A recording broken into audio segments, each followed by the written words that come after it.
Yes. Welcome back to Thinking Critical. It's time for the Comics Aficionados, your Saturday morning geek fix right here on Thinking Critical YouTube. Gonna have a great time, great panel. We're gonna talk about DC Comics, some of the stuff from ComicsPRO. We've got Battle Chasers coming back. We'll see if we get to that. And we've got a fantastic panel. We've got someone returning we haven't seen, Do Mega, aka Jerome, in a while. You are a man of action. You've been doing stuff. What happened? Oh, I've been traveling. I went to Alabama. So I've been doing that. School's been killing me. I work in a Catholic school, taking care of the kids. That's been destroying me. And also, I can't say so much yet, but I've been winging it, hanging out very close to Mr. Trevane Dargan, one of the family members also on this show as well. So I've been tangling in the grass with him as well, working on something as well. It'll be coming soon. But I've been trying to catch up with a few of the shows, trying to speak, trying to, interact. And also, I want to say a happy belated birthday to my good friend, Mr. West. I forgot your birthday was actually, you probably didn't know that. Our birthdays are very close. Mine was the 12th. So, happy birthday. But you look good for your age. I look like shit. That's why Josh didn't want to show up. It's just coconut oil, sir. You just got to put coconut oil. Put coconut a little oil on here? Yeah. In your case, yes, absolutely. You put a little coconut oil in your hair, and it'll keep you fly and youthful. Come on, tell him, Eric. Tell him. I'll tell you right now. Look at this glow. My wife doesn't want me to look fly or brother youthful. From another mother. Look at it. Look at how handsome man. Yes. Oh, that's right, brother. Tell him. Next we gotta get Josh. Josh is getting there. He's hiding himself. Josh is losing? Are you losing your battle, Josh? Come on, Josh. Come on, Josh. I think I'm pretty good compared to my brothers. Fortunately. We can't mess with Gabe yet. We can't. He's way off. He's got that beautiful hair. Yes. He's got that very what is that? That look like a very like a hair model is what he looks like. Yes, he's got the face. Look at that corner. Oh, look at those corners. Look at his corners. Exactly. Very sharp. Got the Reed Richards genetics. It's all genetics. It's all genetics. Yeah. Who said he had the Reed Richards? Who said that? I did. That's good. That's knowledge. That's what that is. Who else we got? We got Eric O'Sullivan. Sully, you were indisposed. I believe you had a wake to go to last weekend. You got to catch up with your friends, but you're ready to get back into the geek stuff? Yes, indeed. Thanks for having me back, Wes. And I'm sorry I couldn't make it last week, but literally, someone died in the family. So I went back to South Boston. Seriously, I haven't seen these people in decades, and I'm very blessed and grateful to reconnect, even over such bittersweet circumstances. But you know what? I heard a great saying once: the Lord broke our hearts to let all that light out. So God bless everyone here. Thank you so much. Happy Saturday. My condolences. Were Ben and Matt there? Thank you. Southie? Oh my goodness. It was interesting. South Boston's oldest restaurant opened in 1880. So we had the time at Amarine's. It's on the corner of A Street and West Broadway there, pal. Right near Broadway Station.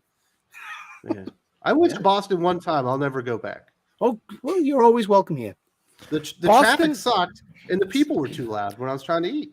Boston would be fantastic if it wasn't for the Bostonians. Yeah, no, if we could develop some sort of, I don't know, disease that only targets that region, I'd move there after all the cleanup was done. A flu of unknown origin, one could say.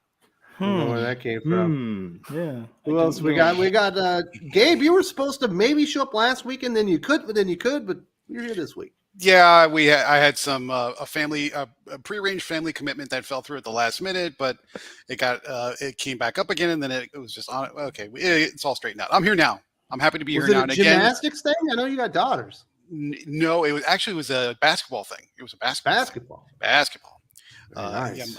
Yeah. So, but that went through, then it didn't, and that's just the way it is. But I'm happy to be here again. Also, happy belated birthday to you, and I'm happy to talk about comics and everything that's going on with the fabulous, amazing Spider-Man run by Mr. Seb Wells.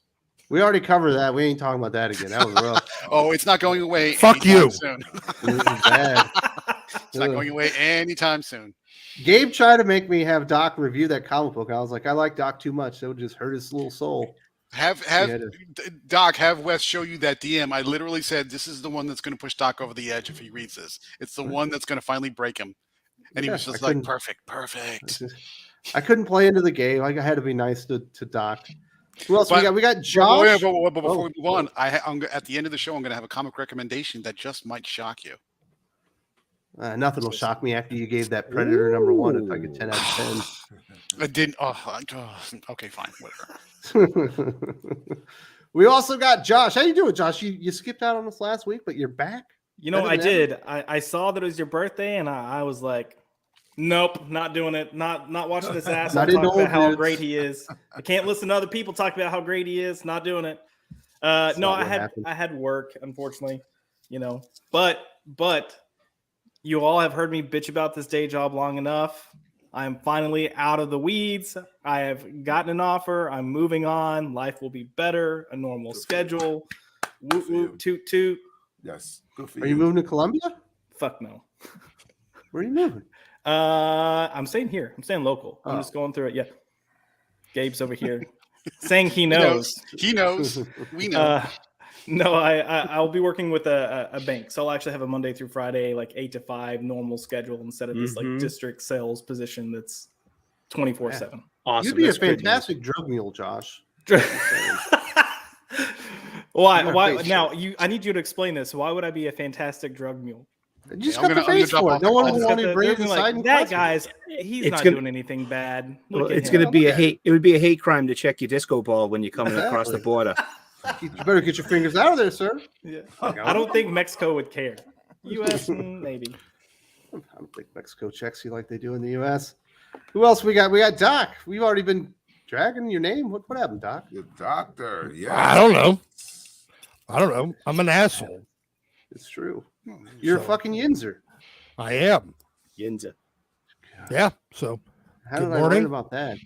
So apparently that happened this last week. We do have a couple super chats. Let's hit these real quick before we talk about DC Comics. Lane, countdown, Docless. Doc, less than 2 weeks before Hellcat #1. Yes. Still not fucking reading it. You're going to assign it to me, aren't you? Yes, that was the deal. Oh, fuck you. That's why I've been Lane so excited. It can't be worse than Betsy, Brad, and Captain Britain. It can be. Lane has been so excited. He's gone on to other streamers' channels to talk about how excited he is for you to read this and just bitch about it. So, that's the gift that keeps on giving. I know, right? No, the only way to make it better is it was illustrated by Riley Rossmo. Oh God, yeah, that could make it better with fucking twinkle toes, everybody. Yeah, no, I am going to hate everyone. If you hear of like somebody just going insane in Pittsburgh, it's quite possibly me. Well, there you go. If it's any consolation, I'll probably review that issue. Absolutely. Common Sense says DC and CW found a way to make Red Death lame. They made Ryan Wilder into Red Death. Why? Just why? DC stopped making Ryan Wilder a thing. She's not good. Red Death, like the Batman. Yes. Yeah. Like the coolest thing that came out of Dark Knight's Metal. Right. I still like the Murder Machine, but okay. Ooh. Red Death and Dawnbreaker were my two favorites. Yeah, I like the Dawnbreaker myself. One. Yeah, and the CW version of Red Death, the symbol looks like somebody is pooping lightning. Yeah, somebody pointed that out to me, and once you see it, you can't unsee it. This is just Doc popping a squat. That's morning after killing. Lightning poop. Lightning poop. That. Well, I'm glad I didn't watch it. Galvin says, I'm a racist. That's a weird thing to say. Apparently for making fun of Namor's cuckoo name and for saying Peter Pan and the 9-binary token kids. You might be an asshole, but you're not a racist. Well, the Peter Pan and the non-binary token things has nothing to do with race. Yeah. That's more a bigot thing, I guess. Balance against the needs of the oversensitive. You know what I mean? You have a good lens. Judge yourself and be kind. Aaron and I reviewed Black Panther Wakanda Forever, and we might have mentioned Namor's name. It'll be up tomorrow. You guys can watch that one. That's a good it was a fun review. Not a very good film. I'm just gonna keep calling. Definitely got screwed over by Josh on that one. To each their own. To each their own. Well, hopefully Explain you watch yourself, it. Josh. Explain yourself. Yeah, explain yourself. Explain myself? Haven't I explained myself for months? I still don't get why you liked it. Hey, to be fair, in Gabe's breakdown, he gave acting an A+, script an A+, Namor an A. Is that right? Well, not the script. The acting was good. You put Yeah, the dialogue. Bassett good. Kicked ass and took names. I kind of like the retcon for Namor. I mean, just if you're going to come up with a retcon, that's about as good. It was really well developed and thought out. I didn't like that Namor was basically Killmonger 2.0. His motivations and what he's trying to do is exactly the same, and everything related to Riri Ross and Julia Louis-Dreyfus's character was just, there was no point to it. It added nothing to the story. You could have taken it completely out. It added time to a very long movie. Yes, it did. And the pacing was horrible. I did naysay that when I first talked about it because Wes was like, "Oh, so you're anti-American now." I was like, "I can't win." Makes sense. You can see me saying that, Doc or Josh. You guys have to watch the review tomorrow. It was fun. Mike Irish says, "Haven't heard anything in a while about this, but do you think DC would be dumb enough to make Batman bi?" Yes. Yeah. Yes. Maybe. Yes. Not even joking. They are dumb enough to do it. On Earth 69, he already is. No, yeah, but no. This will be main universe. That it'll be their fucking Hail Mary pass. It'll get dropped in the end zone.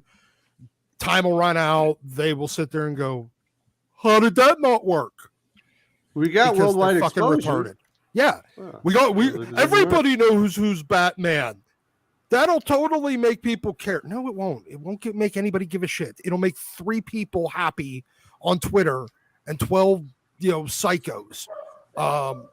And then everyone else will go, "Huh, okay, I don't give a fuck about Batman anymore," and move on.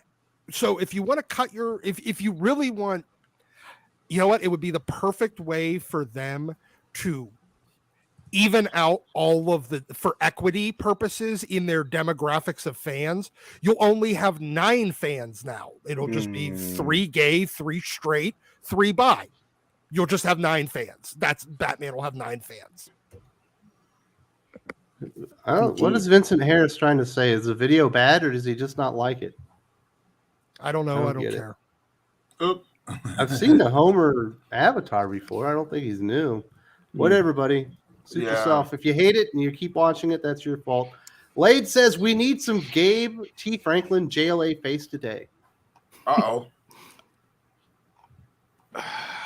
We'll see if you can get that discussed. That name, the accursed name is being said. We are going to talk about Tim Drake Robin. That might just do it. My skin favorite subject. My skin has been hardened and toughened to unrealistic levels, so you're going to have to push pretty hard to get me to that place. We'll see what happens. Callum says Skeletor once said, "I'm not nice and I'm not kind. I'm just honest and love destroying the new snowflake generation." And remember, they dried Cuckoo's back. I don't know. I just remember them like that's the way you defeat him is you got him dry. In the movie, did I just spoil that? A little bit. No, but honestly, it's a good. Honestly, it's a good approach. I don't mind that plot device. I thought that was okay. They dehydrated him, and then she blew him him in up. a tanning bed. So what you're saying is, oh God, there's a serious, slur joke here. Yes, Doc. That's why I'm trying to move on. Which would apply directly to me. Thank you very much. Are we making it in? Udon 87 says, "Wes, finish Venditti's Hal Jordan, the Green Lantern core. Some issues were better than others, but overall excellent run. Clearly, he didn't have creative control during New 52 because here he got everything right." That is a great run from beginning to end. It's got fantastic art. You get EVS and Rafa Sandoval doing the majority of the issues. I think the fill-in artist is Patch Zurcher. When Patch Zurcher is your fill-in artist, you're in a good spot, and it's just a great 50 issues. Absolutely perfect. Gabe, did you read that one? Did you like it? I read parts of it. I didn't read the whole thing, but the parts that I read, I liked. I think, to be honest with you, New 52, I got a lot of hyped out of New 52, but then when I saw the direction where it's going, it kind of blew me out from DC for a little bit. So I have to go back to it and refresh my memory. It's been a while. The first issue, he constructs a new ring out of pure willpower. It's amazing. Yeah, great moment. Absolutely. If you haven't read Hal Jordan, the Green Lantern Corps, go pick it up. Yeah, don't tell that to Mark Waid though. He'll probably use it in his next story and get very mad when we call it out. And when you ask Tom King, he'll ask, "I don't even know what willpower is." I don't know what willpower is. Miss Maria DC should start selling black and white trades.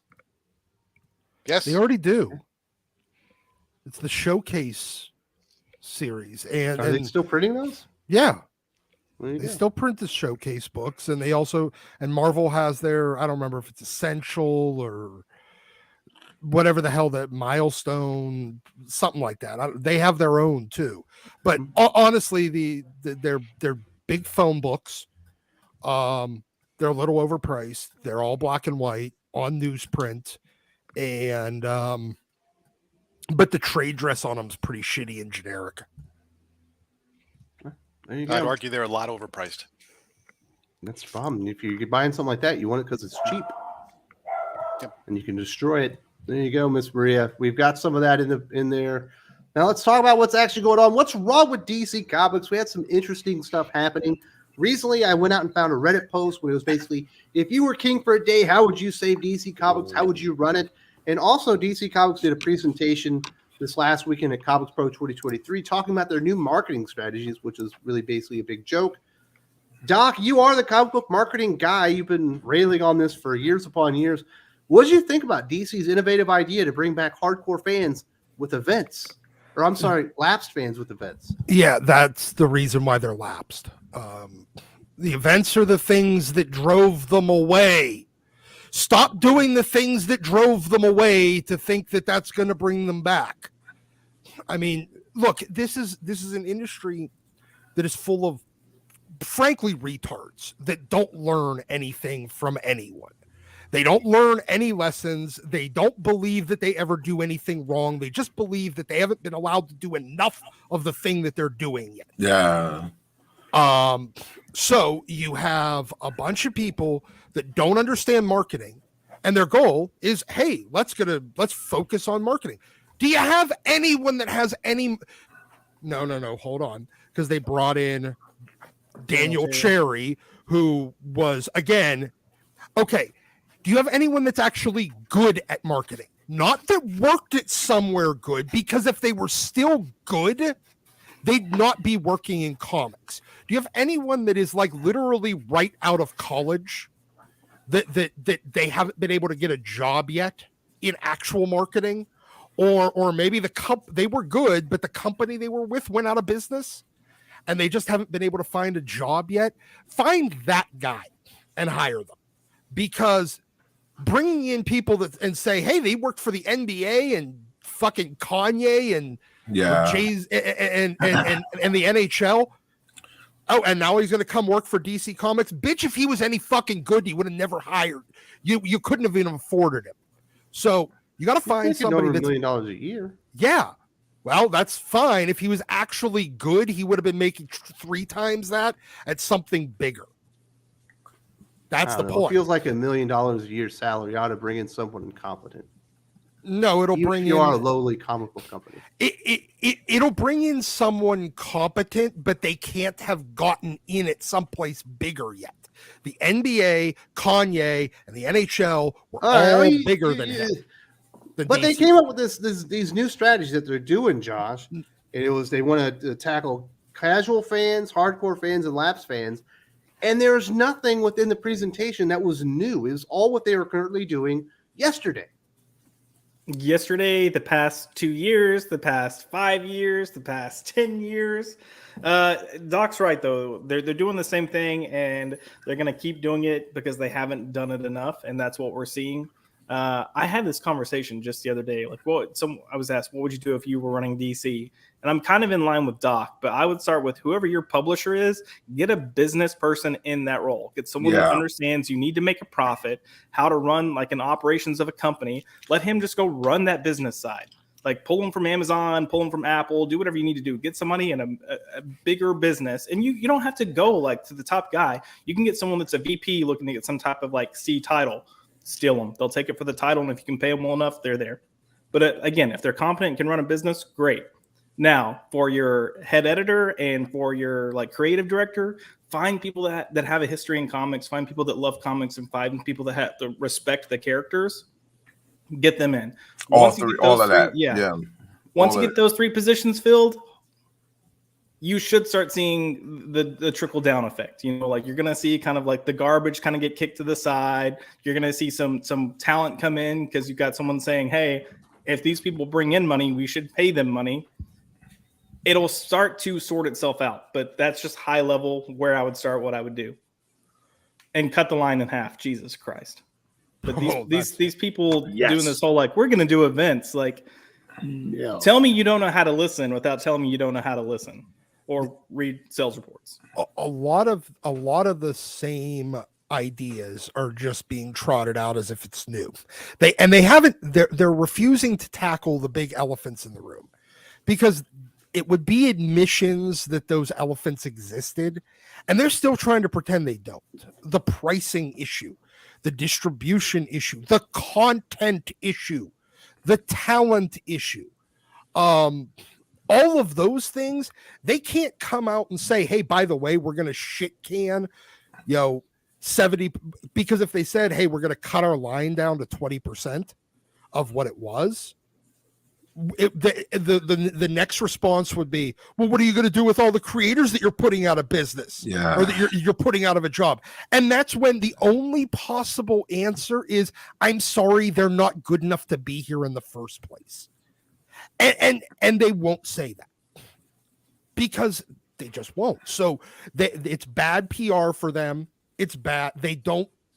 They're unwilling to say the obvious things. They're unwilling to handle the obvious problems. 20 books selling $250,000 can start selling your books at $1.99 again. Because your creative rate's flat. You add a little sales incentive bonus to creators to actually make something that really sells, and you barely even touch what your actual profit is. But you have to, when they cut down the line, which they need to do, they also need to increase the volume moved of the books that they're keeping. They don't want to admit that. They don't want to admit that selling 8 titles at 30,000 is actually worse than selling 1 title that sells $250,000 each month. Even though they're the same number of units moved, you're paying 7 additional creative teams. They don't want to admit that. Those 7 additional creative teams shouldn't be in the industry. Facts. Absolutely. Yes, I agree. What do you think about all this stuff, Gabe? I sent you all that stuff. Were you surprised? I know you guys talked to some people behind the scenes at DC. Not surprised. Yeah, we do have little birdies behind the scenes, both at Marvel and DC. I think it's a very standard, unsurprising, very low impact presentation that makes it look like people are doing things without actually saying that we're doing nothing. I'll tell you this: the retailers were not happy with them, as they should be. And I mean, if you're going to go back to the original question, is, if I was in charge, what would I do? I think I rattled something off very quickly last time. Is if you look at the organizational layers of who owns who, if you scroll all the way up to the top, the majority shareholder for Discovery Networks, which owns WB and DC, is a company called Advanced Publications, which is the country's, if not the world's, largest magazine and newspaper publisher. It's a private company and worth north of $4 billion. And they practically own the newsstand. They have like 15 magazines that you recognize in the newsstand. They own 26 regional newspapers. They're part owner of the Discovery Networks. They own everything from like GQ, Allure, Vogue, Wired. They own all that stuff outright. They understand distribution. They understand printing. They also understand how to start up a periodical publication like a magazine, and then they'll shut it down at a drop of a hat when it's not pulling its weight. They have that kind of knowledge and expertise and cachet within how they do their editorial systems and the people they hire. Audio and all of input that. mode. And so if I was DC, if I was a decision maker DC, I would go up to them saying, hey, look, you through stocks and within the bounds of the FTC saying, you know how to run a monthly periodical publishing business that makes money, that's profitable, extremely profitable. Help us, because when we're profitable, you're profitable. I would go do that. And I can guarantee you, if they did that, the first thing they would do is they would probably take everybody at the upper management level at DC and just sweep them all out. Yeah. They would just wipe them out, because if you don't get rid of the management, which has been directly responsible for how bad DC is right now, nothing's going to change. I can tweak which contractor I hire, but if you don't get rid of the management that's making the decisions, you're going to go nowhere. Hey, question for you. Why have they not even considered talking to them about just the advertising contacts? Magazines are basically funded by their ad sales. Yeah. Doc is right. I'll tell you this. Advanced Publications, their most profitable publication is a weekly periodical called Parade Magazine. Mm-hmm. You ever get the Sunday papers and you have the insert called Parade? Yeah. It's like a paper. It's like a newsprint color. That's owned by the same company. And that is the most profitable magazine newsprint publication. And it comes out weekly.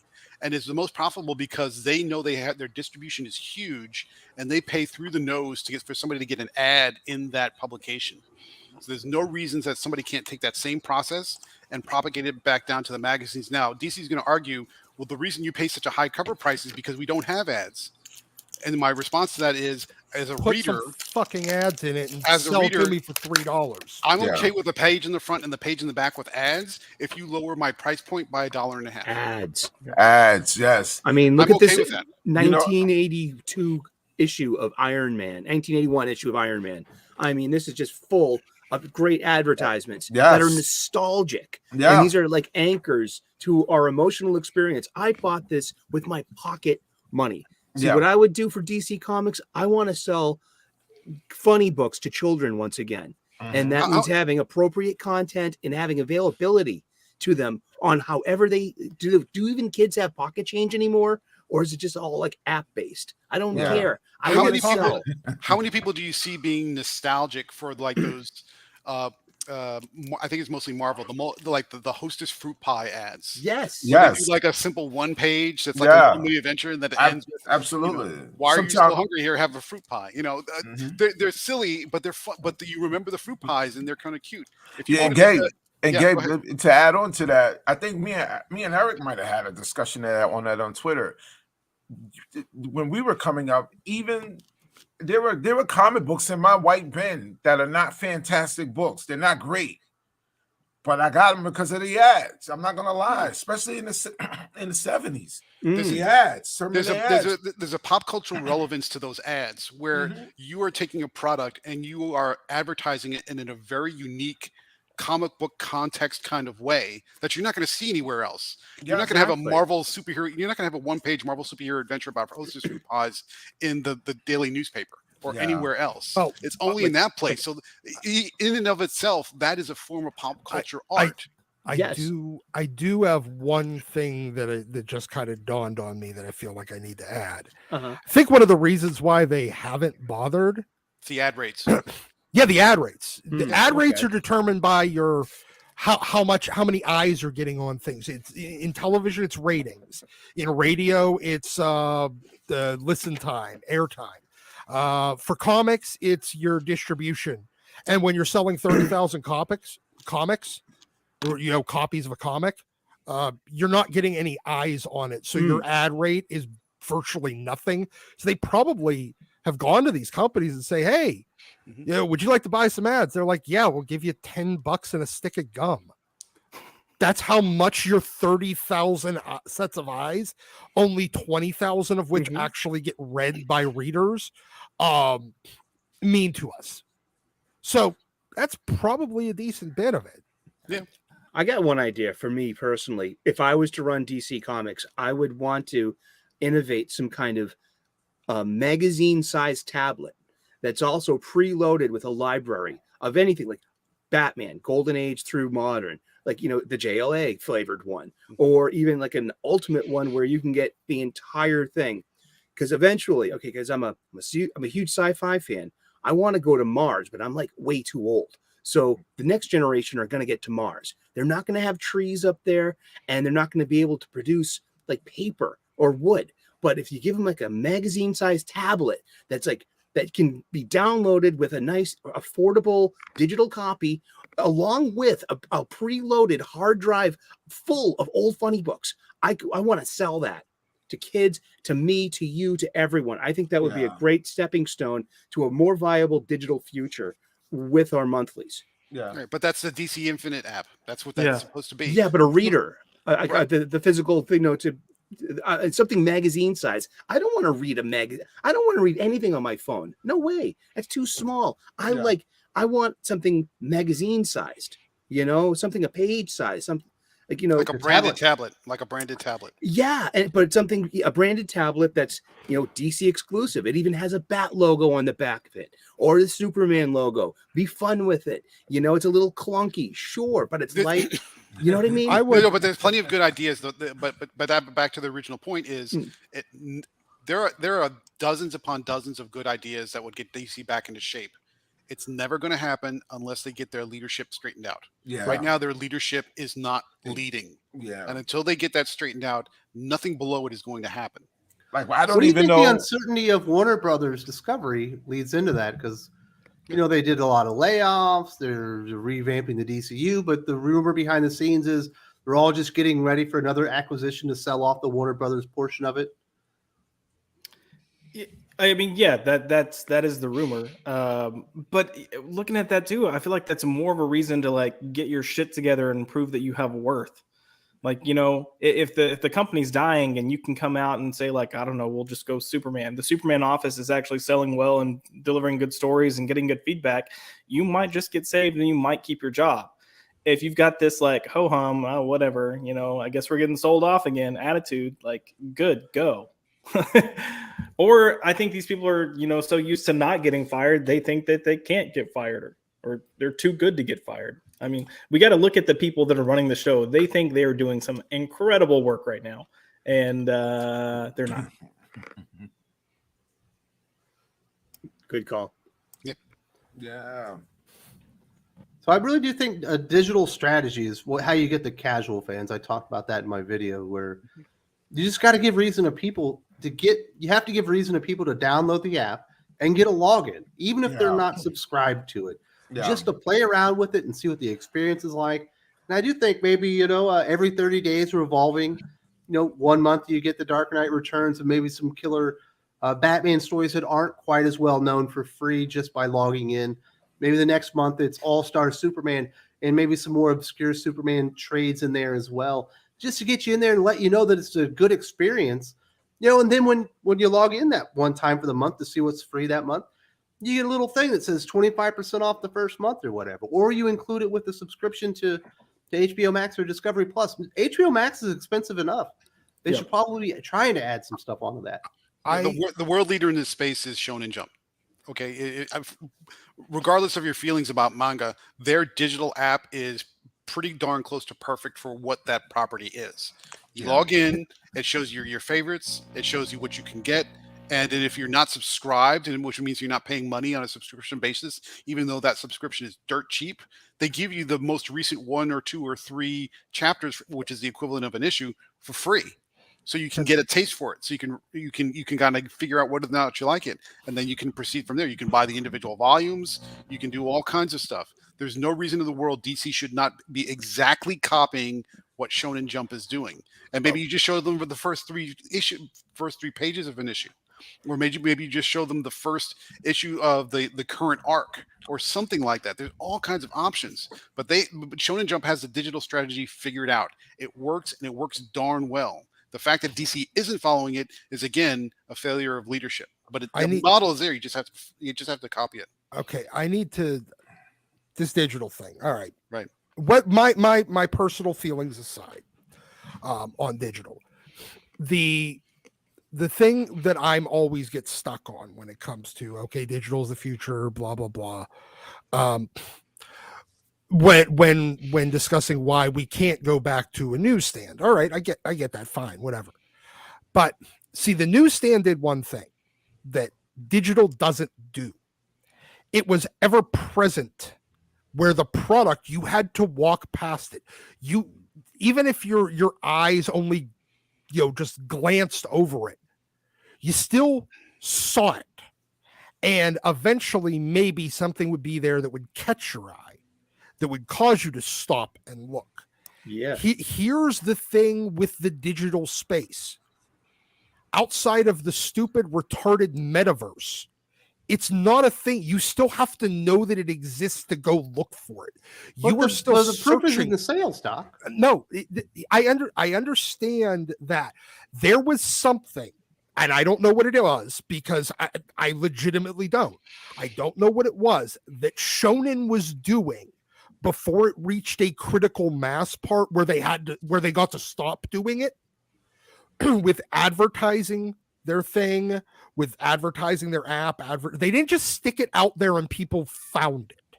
They did something in order to get eyes on it until it reached a certain size where it gets critical mass and you can stop advertising. Like, you don't need to advertise Pepsi or Coca-Cola, because everyone knows it's ever present. It's everywhere you go and everyone knows about it already. The fact that they still do is just because they've done it historically. You reach a point, and that's like the critical mass part, where it becomes culturally aware in the vast majority of people. And in the vast majority of like the Gen Z younger audience, the Shonen Jump has reached that critical mass where everybody just kind of knows of it. What the hell were they doing in the lead up to They've actually written it all down and document everything. I mean, it's not. But the piece you're talking about, what the piece you're talking about is called an impulse buy. Yes. If I'm at a checkout, that's why you always see those little racks of. If you're at like an Acme or a Walmart, you see the candy right there. Yeah. You see those you see those stupid, in National Enquirer, all those kind of magazines. Baseball cards, right? Because they're cheap, they're bright, they get your attention, and your wallet is already open. So like, I'll just grab this. It's just an extra $2. Shonen Jump didn't start off as digital. They started off, and they still are, is a magazine format print, which you still get. So they started there, and so you could do. Honestly, you could do. Well, you could. Is the same thing as at the checkout line. You have here's the weekly DC Reader, and maybe it has a few short stories, or it has previews, a few preview pages of this week's individual floppies, or something to that degree. And in there, you could put all kinds of ads. You could also say, here, scan this QR code to get our digital reader, where you can get the full copies, or you can buy the trades, or you can buy the omnibus. There's all kinds of things you can do. I get all that, but obviously they're not doing any of those things. My point. But to your point is, where did they start before they did the digital? Is they're doing the exact same thing we keep talking about. Is they have a very easy way for somebody to grab a magazine at checkout that has all the same properties. But what manga does very differently than DC or Marvel is there is almost exact, identical, precise, 100% synergy between the print versus the digital. Versus the anime versus the movie versions of the anime. It's identical story. Everything is exactly the same. No, my point that I was going for here is you can't do what Shonen's doing now. You have to do what Shonen did 5 years ago. Yeah, but you have to have somebody at the top that's willing to show a little courage, a little backbone, make a decision, come up with a plan, and implement it. Yeah, that's the thing. You have to have a strategy. Yeah, they don't. Not that stupid thing that was on the ComicsPRO stage, which just says more events. That's dumb. And you have to have a way for people to discover your product, which none of their things address. It doesn't address it at all. They had the casual fans, and none of it was about discoverability, other than there's movies based on our titles. Yep. Well, that's great. There's been movies based on DC characters since the 80s. Yep. Yes. Yeah. If that was enough, you would have continued to grow decade by decade, and that instead of clearly isn't working. Correct. But more often than not, in the Eastern side of things with manga and anime, those typically spring out of the print. not the other way around, or not in like two semi-related parallel things. You won't say Batman 89 with Michael Keaton, right? There is no exact one-for-one story that says this is an interpretation of this story. That doesn't exist. It's sort of an amalgam of different stories that came together through Tim Burton's, visualized. Tim Burton wasn't very faithful to the comic book version. Right. It was a Tim Burton version of Batman. It wasn't anything that you could point to specifically saying this is an adaptation of, Hush, or this is an adaptation of Long Halloween, or something like that. That doesn't exist. But in manga, it's a lot closer. They all start with print, and then the digital version is just a digitized version of print, and then the anime always comes after, and it's always a very close, it's not always perfect, but a very close interpretation of the print. It always starts with print, and then it blossoms out. DC's got a massive backlog, back catalog of stories that they could do the exact same thing. Yes. The source material is there. They just have to go do it. And in some cases, they've got a much bigger backlog, or not backlog, back catalog than Marvel compared to manga, right? Yeah. Much more massive. Yeah. Going back many more years, they could do the exact same thing. They just have to choose to do it. Very interesting stuff. So, Josh, you are the DC aficionado himself. If you were in charge for a day, what is it that the one thing that needs to change? You say leadership needs to change. Is it just across the board? Should they just take a 2-year hiatus? They can take a 2-year hiatus that does not end.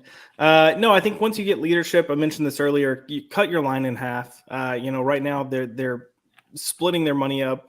They're trying so hard to get credit for having characters featured or exposed in books that they're selling books that aren't making a profit for them. That's not a winning strategy for a business. Like, you need to get in there, you need to get books that are going to actually deliver a profit. And what's crazy is, like, they have meetings being like, how can we get another, like, Batman Year One? How can we get another 3 Jokers? Well, I mean, some of these answers are right in front of you. You've got Jeff Johns and Jason Fabok who are already like, yeah, we want to do a sequel, and you haven't gotten back to them. And it's been the best selling book you've had in years. They just need people. How many times is a classic comic book story written by a bad writer? What was that? How many times has DC or Marvel produced a classic story written by a bad writer? Like maybe Planet Hulk from Greg Pak? Maybe. But he was kind of good at the time. Yeah, I would say even in terms of like today's standard, I'd say Greg Pak is a solid writer. At least you're going to get something that you halfway enjoy. But yeah, I think, cut your line in half, make a smart decision, get to the point where you can hire top talent that can deliver good quality work. And you're probably going to see those numbers increase, and editors need to kind of get out of the way, like make a plan as a company, come up with your plan, run with it. This whole like fly by the seat of our pants, throw shit against the wall, see what sticks. Okay, we're going to go this direction. Oh, this actually isn't going as well as we thought. Shift back to this direction. Hey, we're going to tenfold the other way again. Like it's stupid. It's a bad way to run a company. You don't give readers and people that are coming in trying to invest in your company and buy monthly, you don't give them faith that they can trust what you're putting out. And that's where kind of that consumer product lies, or the consumer issue lies, is that readers have no faith in these companies anymore, because the moment they try to get one audience, they abandon that audience to then try to get another audience, and they abandon that audience. And at some point you're like, I've spent all this money reading all these books and none of it mattered at all. This is one of the weird glaring things about that presentation, Jerome, is these are the little things that we've already been doing that we're going to continue doing as our marketing strategy. But it looks like they never identified what the actual problem is, where the disconnect between DC Comics and the actual customers were. And that's the most important piece to have a successful marketing strategy. Who are your customers? What are they looking for? How can we actually make their needs? They're talking about this is what we're going to do for hardcore fans. We're going to promote and have marketing materials. It's like hardcore fans already know that stuff is coming out. You have to let them know that that stuff is important. And if they miss out on it and they don't read it, they're not going to know what's going to happen going forward. And nobody believes that anymore, Jerome. Yeah. Again, standing along with good brother Josh, it's they got to learn to listen. I transparently speaking, I always tell you guys, or privately we talk, I let you guys know I'm in a school. I work in a school, and my curiosity is always picked on what the kids are interested in, what they're vibing to, what they're looking at. And if I suggest any of these books to them, it never sticks with them. And my ears pick up like, why you don't like this book? Why is it that you don't like Batman the way that I like him? Or why do you don't like Moon Knight the way that I like them, or what have you not? And it's like it doesn't stick because the way that the stories are angled, the way that they present them, they don't make the books fun, they don't make it attractive. It almost just seemed like the audience that they are trying to attract, it just afterly doesn't it's not there. It's not there in the physical, tangible sense. And that's the problem. They're not selling the books the way that they sold them to me and you when we were younger. We were just talking about it earlier. We were talking about books with ads in them, and the ads in them sometimes that were in there, we can keep that book forever. I got books. I got Sergeant Rock books I probably just read and looked at one time, but it had that beautiful ad with the 100-page books, with Superman family or what have you not. Shout outs to you, Big U too, as well. Big U. But you keep these books for sentimental reasons. When I first started getting into comic books, the first book I had was the Fantastic Four Annual when Franklin Richards was born. And that Jack Kirby book stained my brain. It's like every time I think of a book, it scarred me. Our kids don't have that. They don't have an advantage of that. Digital works to a degree in a colorful, fancy type of way, but the connectivity is not there. They're not angling them in the right way. Then they have those goofy books, the goofy Spider-Man and Batman books. They're not attracted to that. They're going to be attracted to the books that we grew up with, the adventures, the fantastic ways that it's being sold. The guys at DC have to sit down with some people that are outside of their bubble and try to learn and understand how to get that audience back. Need some focus groups. Yeah, definitely. Yeah. And don't be afraid to hear something that's not ideally sound. If 10 people say they don't like T. Franklin, come on, don't be afraid of that. You're protecting her more than you're worried about your audience. She's not going to be there that long. That audience can go on for 2-3 generations if you do it right. So what is the balance? Who are you protecting at the end of the day? So they have to learn to get things, just like you said, a focus group, sitting in a room with people. I don't even know if they needed to do that, Jerome. There was that Reddit post that I sent to you guys, and there were some clear things that were basically available in all the feedback they got. Too many events, too many Batman books, and nothing feels like it matters, and you need better writers. Some of those Batman books are okay compared to when you look at them. Yeah, but there's 25 of them in a month. You're right. You're right. But you know what? That's kind of like the thing that's kind of, I hate to say it, it's kind of the thing that's keeping it alive. Almost in a sense. They did bad by the Justice League. They're trying to sell us the Teen Titans right now. Sometimes I'm on Twitter and I see people excited for this Tom Taylor Teen Titans stuff. It's like, wait, bro, listen, they're doing the same thing that they do. They didn't even learn from Teen Titans Academy. It's a bunch of people with brain damage that don't remember 7 minutes ago. Yes. It's like, come on, guys. Look, they got to go back to the fundamentals. If the fundamentals always work, why is it that y'all keep trying to revitalize something and add this new extra spice, this new extra seasoning to the particular mixture that was there? We don't want to see that. Just do right by it. Do right by it, and it's going to work right. Yeah, when back in the day, you used to have character Bibles of what you could and couldn't do with characters, things that they were and were not allowed to say or reference, and it was to help kind of protect who they were as individual characters. Yes. That's kind of gone out the window now. People can do whatever they want. It kind of takes the identity away from these characters, and the reality is a lot of us read these books for these characters. We identified with something there that either inspired us or, here's that word, resonated with us. Yes. And it made us want to pick up. We wanted to Superman inspired us. He was someone that was not human that made us want to be a better human. So we wanted to read that book so we could be better people. Absolutely. We had fun too. We liked watching them punch things, but it was the emotional tug that made us want to tune in each month. that's kind of gone now because Superman's whatever the writer wants him to be, and that's a failure on a creative aspect. Yeah, we have a lot of feedback from the viewers. Let's hear from these guys. We got a lot of super chats. Callum says Tom King looks at the Marvel movie poster and says it reminds me of Mobby. Snap. Well, if you read Human Target number 12, that's probably not too far off. I can't say that for sure. I'm going to review that on Tuesday, I believe. I was supposed to do it this week, but I was sick all week. And then I finally went to the doctor and got put on meds, and they had me all kinds of off. Tom King is an enigma, so I wouldn't spend too much time trying to figure it out. Wrapped in a mystery box. Wrapped in. Is that the last issue too? That's the last issue, and it ends in a mild twist that I don't think anybody cares about. So. Common sense. Stop giving favoritism to Batman-related stuff. They need to focus on other DC heroes. Remember, Venditti in Hitch's Hawkman comic wasn't promoted. Yeah, DC doesn't.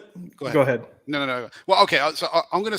You know how everybody always gets the question. You know, what was your first comic? You know, what's the thing that hooked you or dragged you in? For me, it wasn't an individual comic. When I was a wee lad, and I'm not gonna date myself, but it goes back pretty far. I got 2 of those. I don't know if you ever remember. It was like a 5x7 paperback from Pocket Comics. 1976. You just dated yourself, sir. Well,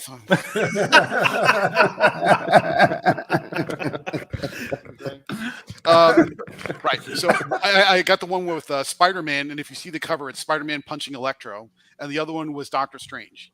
I dog-eared the hell out of that Spider-Man book because it was like the first 3 or 4 issues. It was his origin story, Sandman, Vulture, the Lizard, and then the back it had like a data sheet that shows you all the different cool things about his costume. Yeah, like how does his web shooters work, and what is the that's the kind of thing. It's small, it was cheap, it was colorful, and it gave you everything you needed to know about the character right from jump. So when you hear somebody like Perch or me or anybody else saying, if you could just put stuff on, how do you get kids invested? Well, that character came out years before I was born, but yet somehow you handed it to me and it worked. And it worked because that character endures. So there's something about that character that works innately, something about Spider-Man that appeals to people. You just need to kind of get the same. You could do the same thing with Hawkman. You could do the same thing with, well, maybe not Nightwing, but you could just do the same thing with Wonder Woman. You could do the same thing with Superman. You could do the same. Just put little, cheap, easy to acquire, easy to find. Always make it easy for customers to give you money. Indeed. Easy to find. Little trade paperbacks that have the 1 or 2 or 3 origin stories that really set the tone for who that character is, and then you can move forward with that. And I think if you do that in a wide enough distribution method, do it through Scholastic Books, do it at book fairs or whatever else, you'll get more people interested in other characters just besides Batman. Because if you go into stores, they're just pushing Batman. If you look at merchandising like backpacks and t-shirts and things that kids would be exposed to, it's Batman. They're not getting exposed to other stuff. They will have a fan base if you give them a reason to become a fan. If you're not giving them a reason to get invested in Hawkman, I love Hawkman as a character, but if you're not putting anything on the shelf that's Hawkman related, there's no reason for the people to get built up. DC is basically shooting itself in the foot by focusing on Batman, but not giving enough airtime to anybody else. Of course, they're going to lose out. Of course, that's all they're going to have because they're not giving any attention to any of their other characters. But there are cheap, easy ways to do that have worked in the past. I'm living proof that has worked in the past. They just have to do it again and do more of it. Yeah, like a breakout character. Like I want to see Firestorm on things, man. Firestorm would be great. He would be an awesome character. Shares science messages. Like you have Ronnie Raymond, a dumb jock, and he's learning science and how to control his powers with a mentor. I mean, that can work any day. I love that. Caleb says Doc is 100% right in everything. Every day is a new Skittle Pride trains more gay and over validation food, and that's it. Okay. No comment. There you go. Doc is right again. I'm right. Doc is right. Hashtag Doc is right. Calvin says, I saw Jim's video about, I'm assuming this is Wonder Woman 796. You think after 800, the Dawn of DC relaunch of Wonder Woman would have a better writer? Which writer would it be? Mark If I was watching Wonder Woman and I wanted people to read it and know I was going to get a good story, I put Robert Venditti on the book. He's not doing anything right now. Venditti, I would... even though his first run didn't hit really well, I would maybe give Daniel Warren Johnson another try, just to see if he could do something a little bit better than what was it? I don't think he's going to do it ongoing though. I love Venditti. I love him. Every time he touched something, it just makes even me. Peter Tomasi, he does great things. He's good too. You know who they are. But Venditti, again, that Freedom Fighters book. Oh my God! Like good stuff. We did that. They did wrong by him with that. That should have been talked about a lot more better. He took that, made it really great. What is it? 10 issues or 12? 10 or 12. I think it was 10. Yeah, I think so. Fantastic. Very rarely talked about. The last Green Lantern series that was great was done by Venditti. That was the corpse, the Green Lantern corpse. He made that was good. Yeah, he snuck in some weird Four Horsemen type of stuff in the story, and we rarely talk about it. I don't know. This guy is fantastic. He should be all over there. Forget Josh Williamson. Wonder Woman is a very specific use case, though, I think, because I don't believe that DC currently knows what to do with her. Absolutely. I think you can come up with an interesting one-off story or maybe a miniseries, but in general, as far as giving her a place within the greater DC universe, I think the editorial just doesn't know what to do with her. And until they straighten that out, you're always going to be kind of floundering and picking and choosing and trying to find a direction. Until they get that sorted out, it's not going to go very far. I have a question. Common Sense says DC needs to stop enabling bad editor ideas and writers that spoil brats like Tom Taylor, Megan Fitzmartin. If they're not competent or antagonistic, fire them. Yeah, well, Doc, should the editors that hire these bad writers be held accountable? Yes. Yes. I mean, look, if I hire someone at work and they perform poorly, it's a bad reflection on me. I give shit to Jonathan Hickman regularly for the poor talent that he brought into that X office. I blame it all on him. Why? Because he's the one that brought most of those creatives in. It's a reflection. When you are the person doing the hiring, the performance and behavior of the people that are your employees is a reflection upon you. Yeah. So yeah, you should suffer consequences for the people that you hire, either being bad people or for producing bad work. The end. Absolutely. Because you're ultimately the one that's supposed to be firing them. You're supposed to be handling them. You're supposed to be managing them. You're a fucking manager. God. Ryan Wilson says, I actually feel optimistic about DC. Phil Kennedy Johnson and Jeremy Adams on Green Lantern, Superman, Batman, Flash, and Green Lantern, Green Lantern again. Maybe he meant Green Arrow, Steve. Okay. You got Wade doing his thing and Jeff Johns back. Better position than Marvel. They certainly have the better books that are up at the top as far as quality, but their stuff at the bottom is just as bad as anything Marvel's putting out, if not worse than most of it. Do you feel good are you optimistic about DC, Josh? To a degree. I've heard some behind the scenes things that's going on and some conversations happening that I think you could have some good stories. And I think, Mark Waid, whether you like him or not, tends to be a solid storyteller, and he has enough clout that he can throw his weight around to make sure he tells the stories he wants to tell. That's a pro. Superman office, aside from John Kent, you could actually be seeing some good stuff coming up too. So looking forward to those. Certainly trying to do more with Superman. Lade Craven wants to know, Jerome, how do you get Marvel and DC to get off their event syndrome? Just stop it totally. Put them on the methadone? Yeah, just stop them. Just stop it. The events we don't even need them anymore. Like at the end of the day, there's nothing I can recall that was really exciting. They're pockets. I just don't get them. Remember what was it? I think this is the way you do it, Jerome. I think you stop buying events if you know they're not going to be good. Yeah. Or if you realize they aren't good, you stop supporting them, and then that's when they're going to realize that they're doing too many bad events. But are they selling in great capacities like that? Well, a lot of times they have a lot of variant covers and whatnot, and they certainly do get a slight sales bump. So based on actuality, it's the trinkets that are really selling the books, not in actuality of the books themselves. Because what was it? Not Lazarus Planet. The Dark Crisis. Yes, the Dark Crisis again. I think I challenged myself and went through all of them. The best one was the one with Mark Waid, with Power Girl and the dynamic with Robin. I was like, this book, I couldn't put it down, and I'm looking at it at the job, and I'm like, this book is better than the entire series because of the way they were interacting with each other. But again, it still dawned on me, like, we don't get excited anymore for the events anymore. I mean, they got burnt out after Siege. You know, to tell you the truth, they really kind of got burned out after Siege. They really have to change the exact way that they've been doing these books. They don't have to do them like that anymore. If you're going to do something like that, do them like how they did their old annuals, like Atlantis Attacks or something like that. Make sure everybody have an annual setup or some way like that. Steakball says DC almost had me with the $120 Ultra, but then it said you had to wait 3 weeks for the new stuff. Woo. LOL, Shonen Jump is the same day and it's $2.99. DC is nuts. Here go Doc again. This the what Doc said again. Something's going on here. $10 a month and you don't even get the new comics the first time. Yeah. See, you know what? They gotta. All right, guys. Again, my musical aspect. When it goes right back to what Gabe said earlier. If a new VST comes out for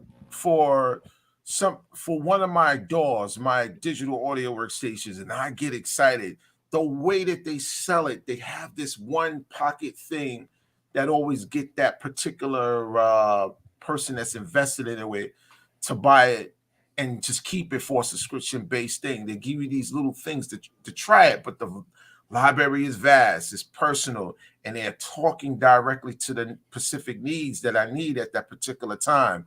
I think comics don't understand that language. They're looking at me as the customer, but then they're forgetting the relationship, the synergy they have to get to keep my antennas focused with them all the time and say, hey, this is worth $13.99. Hey, this is worth $12.99 a month because I use it in my daily, day-to-day life when I'm doing my music. It enhances it. It enhances my expansion, my desire to gain more from it. They don't get that part. They have to work on that part. That's the part that they're missing. They say, I got the product. I got what you need. Take it. They got to do more than that. Is what's missing. And that's what it is. Yeah. And it's not meeting the needs. It's not quite meeting the needs. If you got an app, one day I was going through one of my closets and I had some old wizard books and I'm opening up one of the wizard books. I was shocked by what I read. One of those wizard books, there was a question, I think at the time, to Joe Quesada about digital books.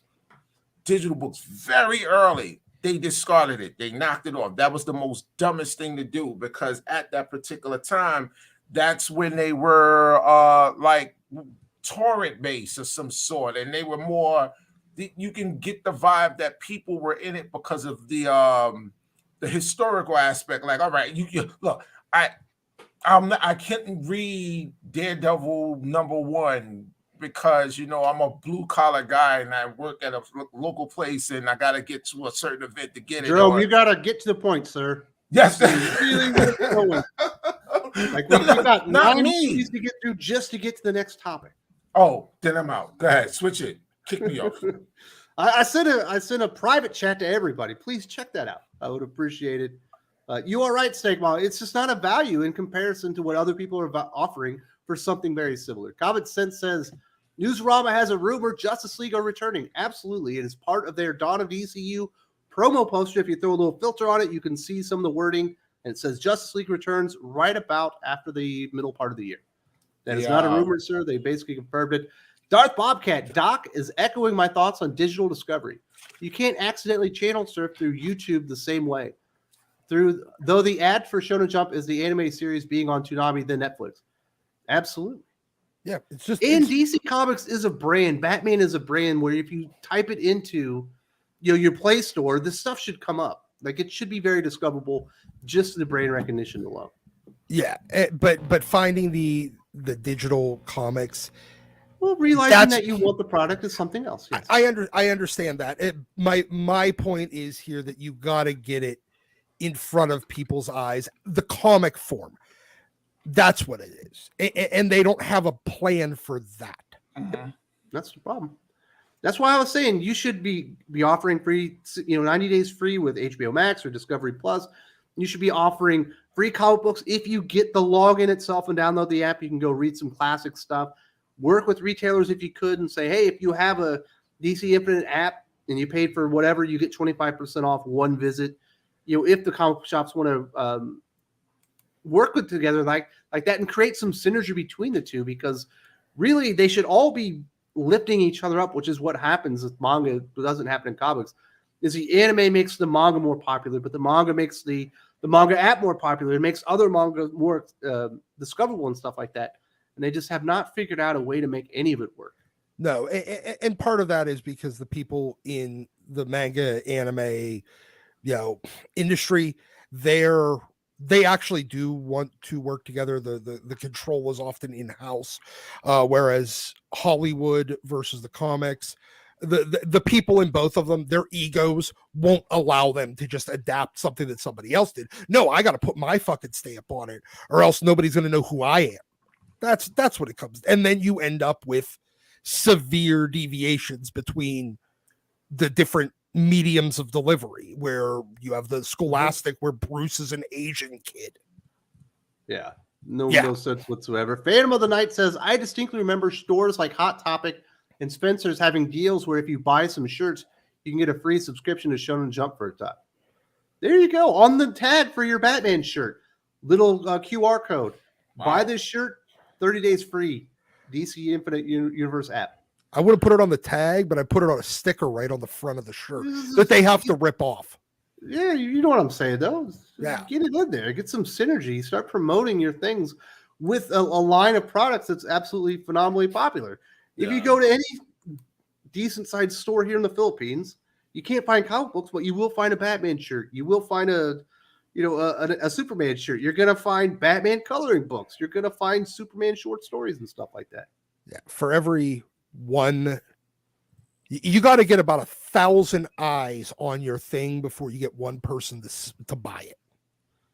That's why you got to make it as easy as possible. Exactly. To get, all that stuff. And that's why, having spinner racks in fucking grocery stores worked.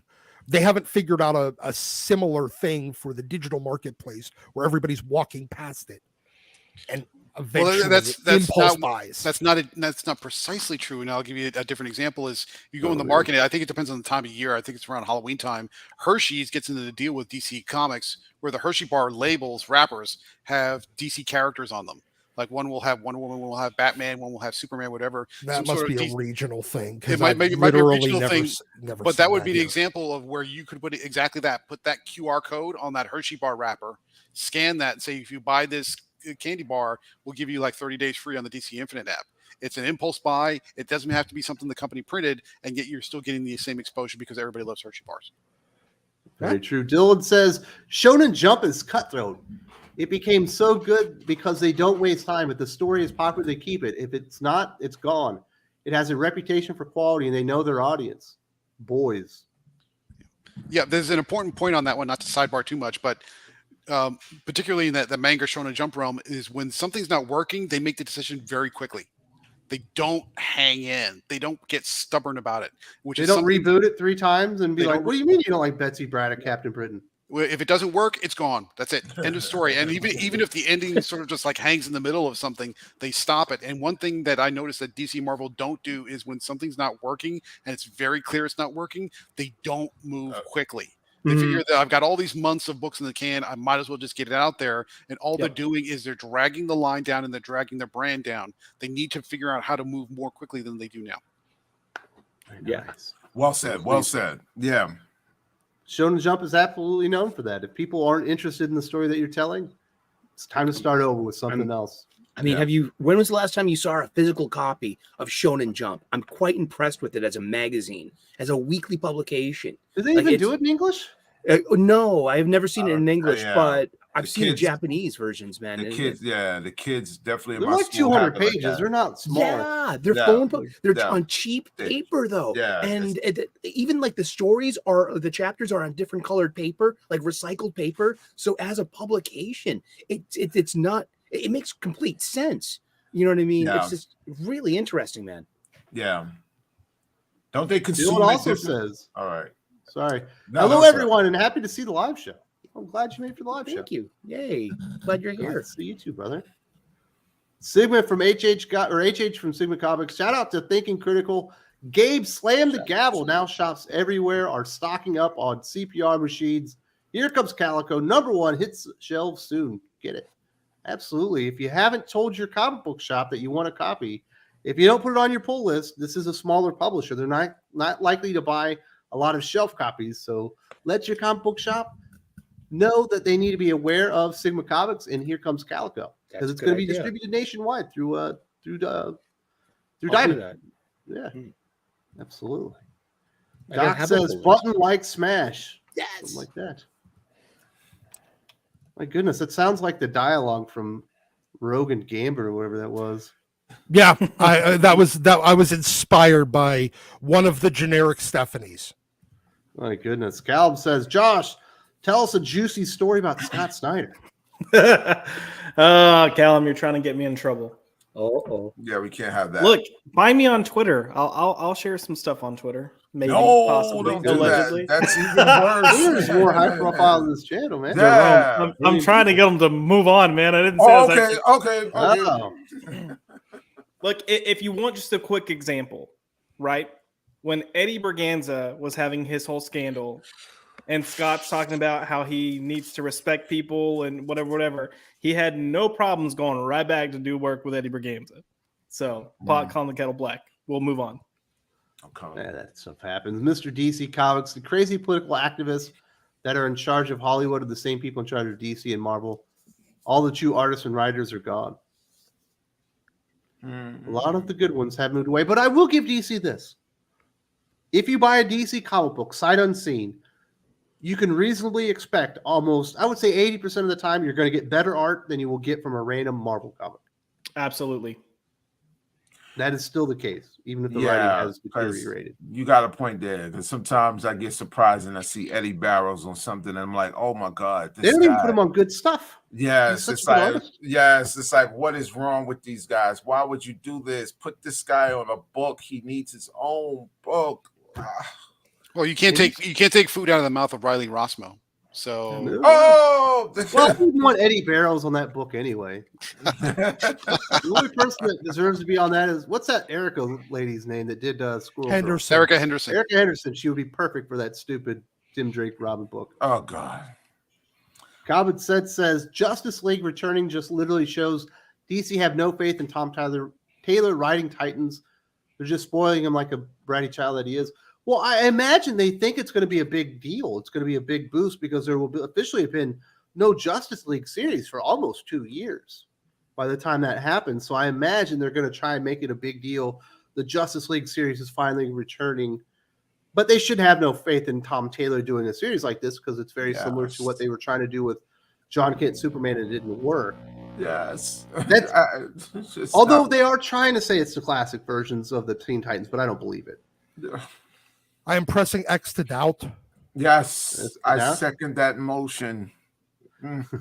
I saw the art, I saw the cover. I was like, then they got the picture with Cyborg, and I think he has the jacket on. It's like, oh, that's the Cyborg series that's coming out from that Milestone Initiative writer. It came out of there. It doesn't look very good. Yeah, I don't know why they keep doing like the Cyborg solo series. Yeah, he's a team player. Because Jeff Johns likes Detroit. Maybe. The Ideator says the problem with DC is the same as entertainment. The gaming industry siphoned away money from film, TV, and comics. One medium is more engaging. Which one is that? Well, I think he's saying gaming because you're experiencing the story and dictating it to a degree with your interaction and your decisions while you play. I think comic books are very engaging, especially when you have a really good story that's building up the tension. You just can't wait to turn the page. Yes. I'm with better you on experience that. in cartoons. I'm with you on that. Eric, you seem like a cartoon guy. Love them. Yeah, I knew you never grew up. Dude.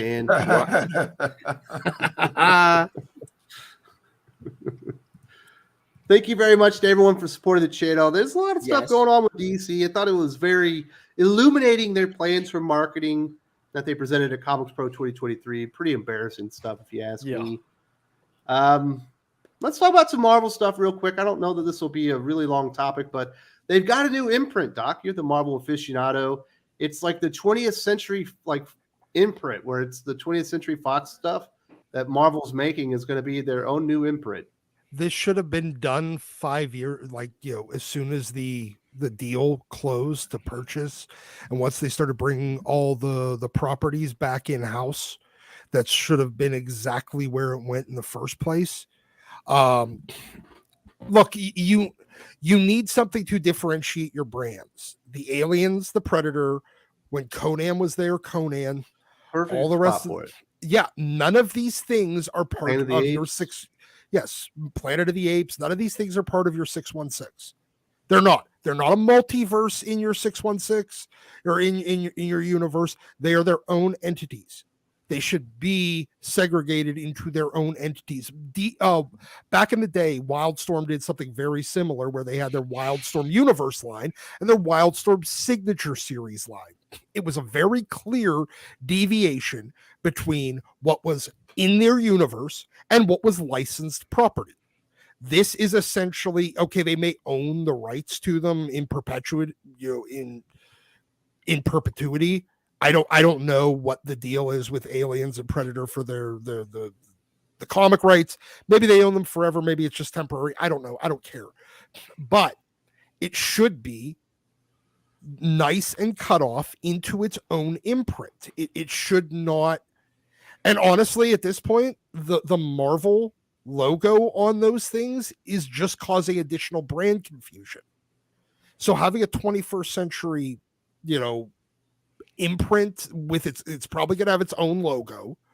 They should have their own Star Wars imprint and take Marvel off of that too. They really absolutely should. There should be a LucasArts imprint at Marvel that is its own thing. It doesn't have to have the Marvel logo on it, and it'll actually probably help it differentiate itself from the comics superhero universe. You're causing additional brand confusion. If there is one thing that Marvel is and DC are absolutely wonderful at, is causing as much possible brand confusion in their own products as humanly possible. They do it with having 37 different Flashes and Spider people, and then they do it by slapping the Marvel logo on Aliens comics and Star Wars comics. Or taking Conan the Barbarian and put him in the Marvel universe. Exactly. That one. It's perplexing. And you keep them off in their own little thing. It works for them. It makes it clear, okay, this is this thing. That way, they even have like their own Disney imprint where they could do some Disney characters. Yes, Disney already has its own Disney publishing line. Just bring it in, merge the two. You can do this in a very, very clear and concise way. And this is, I think, probably one of the best ideas that has come out of Marvel and Disney in the last decade. To have you've heard it from Doc. Marvel and Disney are turning the corner. No, they just made one good decision, take, buddy. One good decision. Yeah, but if you differentiate the brands, how can I get my miniseries where Darth Vader goes against Thor? I need to have that. No, nobody wants to have Guardians of the Galaxy crossover, Doc. Yeah, exactly. All the shit. Planet of the Apes was amazing.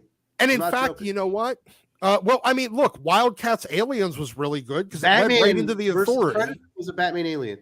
It was Batman Predator. Predator. Green Lantern Aliens is good too. But regardless, those intercompany crossovers, they're one shots. You don't do them with regularity, and they actually have a little bit of, they feel a little bit more special. You could slap them into a prestige format, charge a couple extra bucks, and people will actually buy it. But when you still have the Marvel header on the top, and you decide to do Luke Skywalker versus fucking Doctor Doom, guess what? You already have your complete brand confusion. Why don't you just throw in Alien and the goddamn blue people from Avatar at the same time? Listen to this, Doc. That's a good one. One of the best comic books Tom What's his name? The guy I don't like that writes Batman. Tom Taylor? King? No. King? Tom King wrote for DC Comics was Elmer Fudd versus Batman. Yes, but they're both. But you know what? The all the what is it? That's the Warner, the Looney Tunes. Mm-hmm. That is not published regularly under the DC Comics banner. At the time, they had Snagglepuss, they had the Flintstones. Yeah, they had. And they were doing a Looney Tunes book for kids. And they tried to do but for the most part, previously, it had not. It had been published under its own masthead.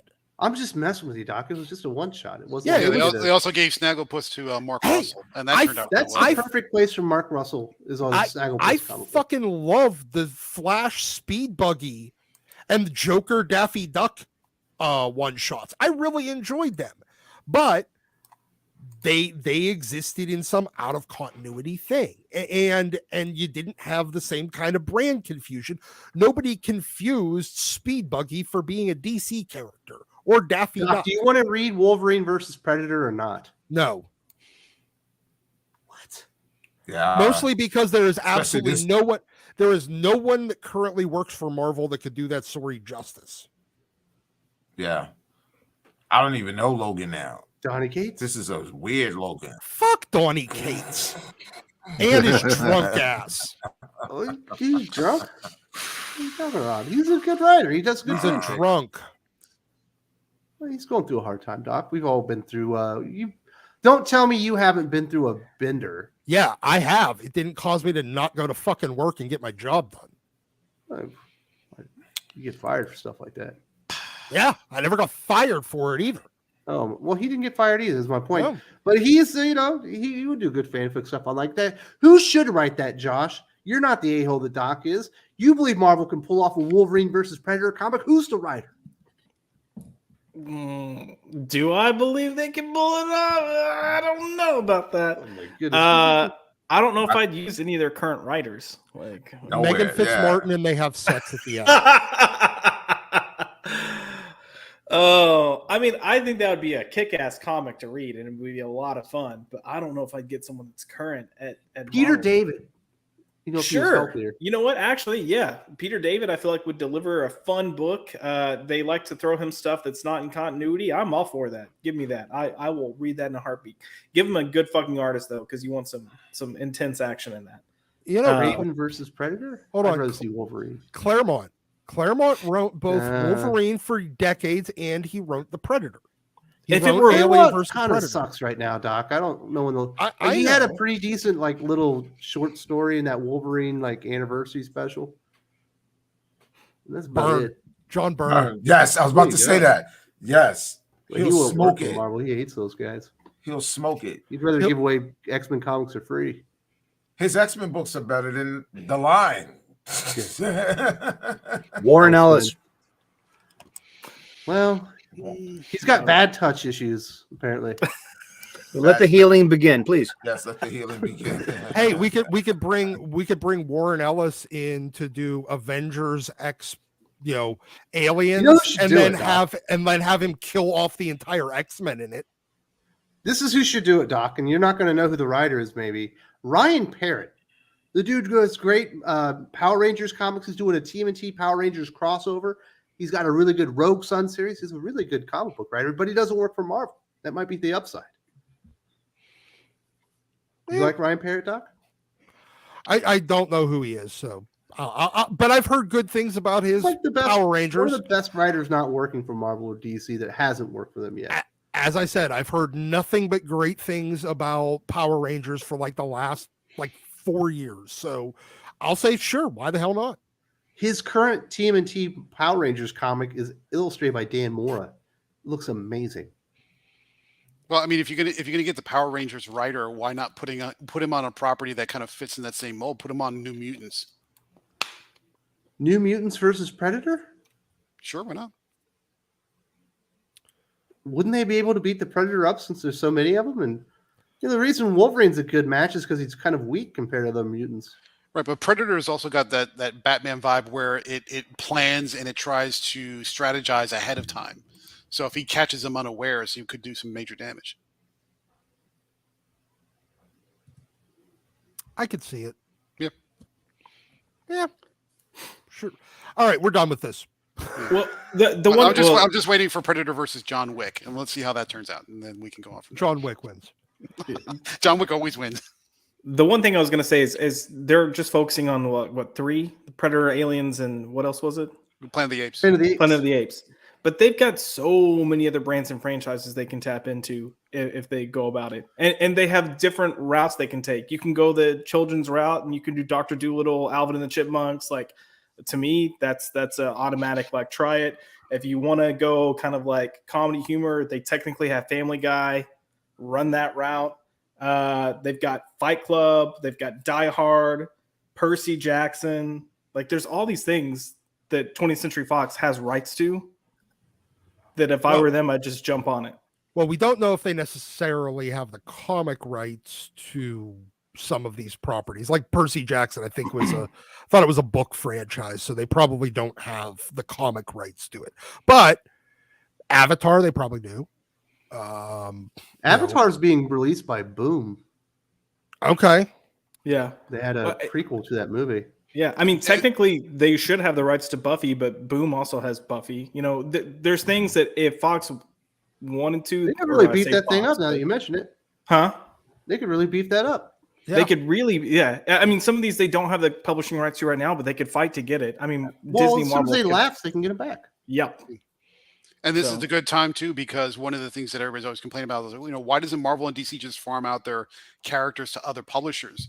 Because there's no precedent for a lot of these franchises, this is a good time to try and farm those out, where you just let somebody else do the comic writing and publishing who might have a better handle on doing something that's not superheroes. Yep. Let's see if they can run with it, and then Marvel just sits back and collects the cash. That would be. How about this one, Doc? Predator versus Predator. Is that a story you want to read? Didn't I already see that in that Predator movie from a couple of years ago, where the autistic kid is apparently the gene that they needed to add for predators to be better by getting autistic? The one with Olivia Munn in it. I remember watching it, but I don't remember anything that happened because I remember not liking it. It was the one that happened at like a high school. And there was the Predator dog that was in Predator. He wrote the original movie. Shane Black. Yeah, did Predators. It was so bad. No, he did Predators where it had Lawrence Fishburne, and you were supposed to believe that that guy with the big nose is Adrian Brody is an action star. Oh no, that's not the one. The Shane Black did the one after that. The Shane Black one is always with some precocious kid sit around a holiday like Christmas, or in this case, it was Halloween. Oh, yeah, it was Halloween. The kid wears, the autistic kid, where apparently predators need to evolve by becoming autistic. It was The Predator, wasn't it? It wasn't Predators. Yeah, Predators was the one with Lawrence Fishburne and that guy from that 70s show. Yeah, and Adrian Brody. All right. This is going off the rails long enough. They've already done Predator versus Predator a couple of times. Let's talk about something better. Well, worse, I guess, but more interesting. We get the Tim Drake Robin number 6 this week. The finale, I guess, of the very first story arc. And Megan Fitzmartin was out doing the rounds, talking to people, doing some interviews. Josh, you're a big Tim Drake fan. Are you excited for her future and what she plans on doing with Tim Drake Robin? Wes, I'm sorry, but I got to go take a shit. Oh, you're gonna go take a Fitzmartin. Oh my goodness. I'm kidding. That's how I feel about this book, though. I don't know. I've been pretty clear that I do not care for this book. I do not care for how they're handling Tim Drake. He's one of the characters that look, if you want to make John Kent gay, fine. There's really not a history there to naysay. Tim's got a really long history, or relatively structured history, I should say. And from the word go, this just felt like it was for anything but the right reasons. And reading this interview of her talking about what they're doing, and just even the interviewer like just praising the hell out of the book and the stories they're telling and how great they are. Like, forgetting the Tim Drake being gay aspect, the storytelling is terrible. and then they're praising the art, and I believe Doc referred to it as twinkle toes, and everything about this book I find grating, and I cannot read it. I cannot pick it up. I don't even want to look at it at the comic shop. It just makes me mad. It's a bad comic book. It's a terrible comic book. And I'm sure people know this by now, but if for whatever reason you don't know, I am gay. I'm not a bigot. I am a gay man, and I cannot stand this book. I don't want to read it.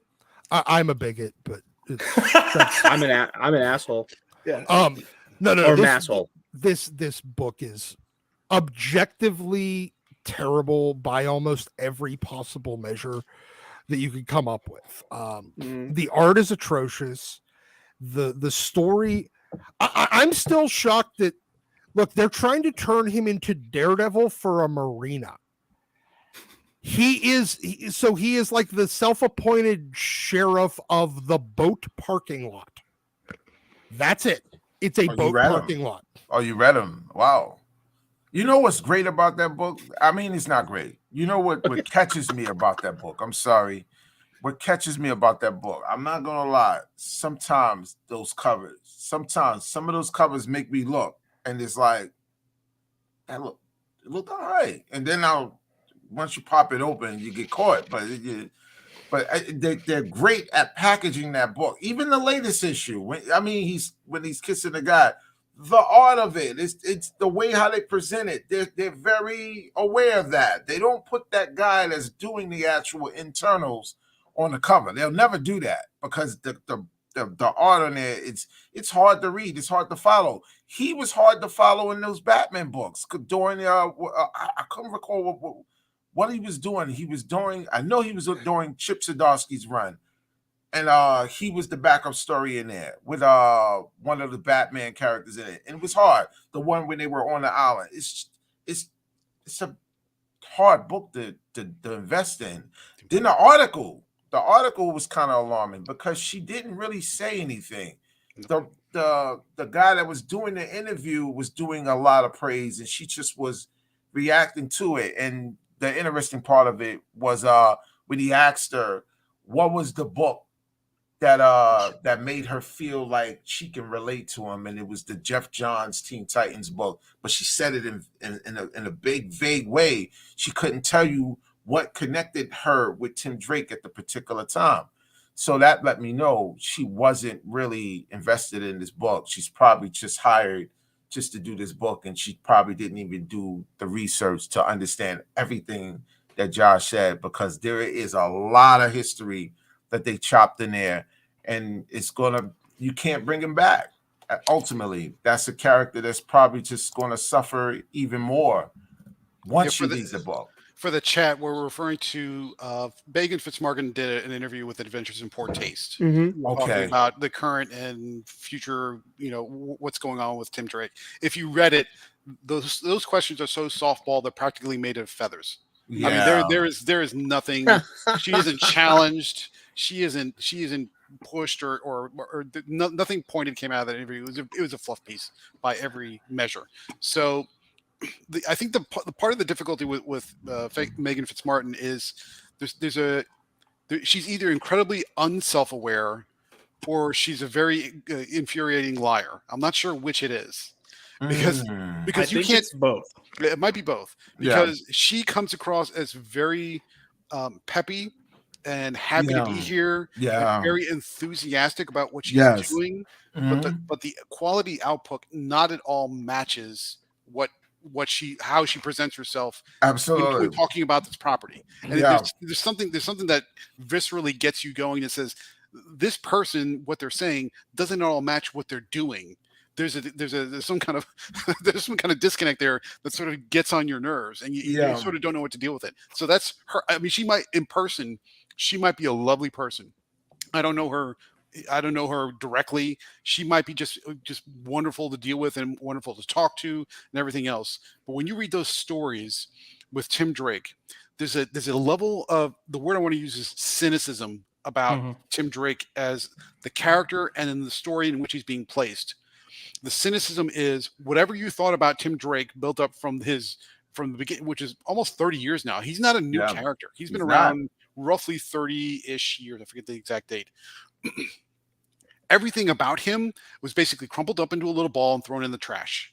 The character that you see today has almost absolutely nothing to do with where he came from, how he developed a fan base among people who experienced him as their first Robin and have a deep-seated kind of love and respect for him as the first Robin. That anything about that is completely gone. So when you have a creator come in, both the writer and the artist, Rossimo's art, I can't stand Rossimo's art. I mean, it's his style, and there's a certain level of subjectivity to styles, but I can't stand it. When you see an artist and a writer combine, take everything that people liked about a character, throw it out the window, and do something completely different that doesn't even remotely resemble what people liked about that character, and yet when they're describing what they're doing, and they're describing it in a way that's like peppy and enthusiastic, and I just love what this character is doing, and I love everything about this character, and I've been inspired by him, and I'm just so grateful and happy to write him. The words don't match the deeds. And when you see people where you experience them where the words don't match the deeds, it makes people crazy. And that's where I am with his break. It makes me crazy. Well, and she even she cites that Jeff Johns and Teen Titans was the influence here, but she just shit on that book and that Crisis crossover she wrote. Every issue was just Young Justice or what? Yeah. I just I don't. Even that art is weird. That was a weird book to look at. The art, the way that it was so palpably it's just why this book didn't even, that whole series didn't need to be done. It just had no correlation to the story at all. It was like, why was it there? That's like that looked like a book. The artist is like somebody you should put on a one shot selling to some kids in a school or something like that, or whatever. This is a cereal box giveaway comic. Yes, at best, and if you want to prevent every child that eats that cereal from ever wanting to pick up your comic. Yes. Look, Megan Fitzmartin needs to cease being a part of the comic book industry. Cease and desist. Yes. Need a legal order. Yes. For at this point, everything she's done has harmed the brands that she's touched. She is almost to the level, but she just doesn't have the longevity, but she's making a case of being the female Jason Aaron, taking everything, fundamentally altering its roots, claiming to love it, and leaving it a husk of its former self. In a way that you can never put the toothpaste back in the tube. She's a terrible writer. We keep talking about Fitzmartin, but also part of the blame goes to Rossimo. I mean, I hate to pick on art styles, but no, he's fucking awful. When we first saw the big presentation of Rossimo at DC, it was under Harley Quinn, and people know I got some involvement with Harley Quinn assessments. But anyway, that Harley Quinn should have been the one property where Rossimo's art style works because of the nature of the clownish nature of the character. That should have worked there. It didn't. It was awful. And so what DC did, going back again to that same statement, you got to make changes quickly. Instead of taking him off and saying, maybe this isn't a good fit for you at DC, they put him on a property where it absolutely does not work. So they went from bad to worse, which is the exact wrong direction. Which Rossimo was on Harley Quinn initially? Yeah, for the first. He was on Martian Manhunter before that. Mm-hmm. Yeah. Those were properties where, at least for Harley Quinn, it should have worked, and it didn't. And instead of saying, maybe your style just isn't right for us, they take him off and they put him on another book, which is Tim Drake, which is absolutely not working. And this is what I'm getting back to, where DC does not have people in charge that are making good decisions. Because somebody at the top should have looked at that and said, his style has a fit somewhere. It's not here. And that absolutely should not have been a failure. Scooby-Doo. That's where it might have fit. Maybe a fucking Looney Tunes comic. Yes. Get him the fuck off superhero comics. This is not hard. There's somebody in chat saying Batmite. I can see a Batmite adventure. Yeah. Sure. Yeah. Maybe that's something like that. Or mix it click like Adventures in the Fifth Dimension. Like some kind of weird, wacky, Looney Tunes kind of thing. Mm-hmm. That's a good place for Rossimo. Not here. And to be clear, I've seen Rossimo's house style. He doesn't just do this because he does. This is the only thing he needs to do. I've seen his house style work. It's pretty good. So when you see this weird, wacky funhouse mirror style, that's a creative choice. He's choosing to draw that way because I know he can do a house style because I've seen it and it's not bad. If he would stick to the house style, he'd be better off. But with this, it's a creative choice, and the criticism he gets is earned. Wow. Should they just do I Am Batman and Robin and Team Tim Drake with Jace Fox Batman now? Sure. Why not?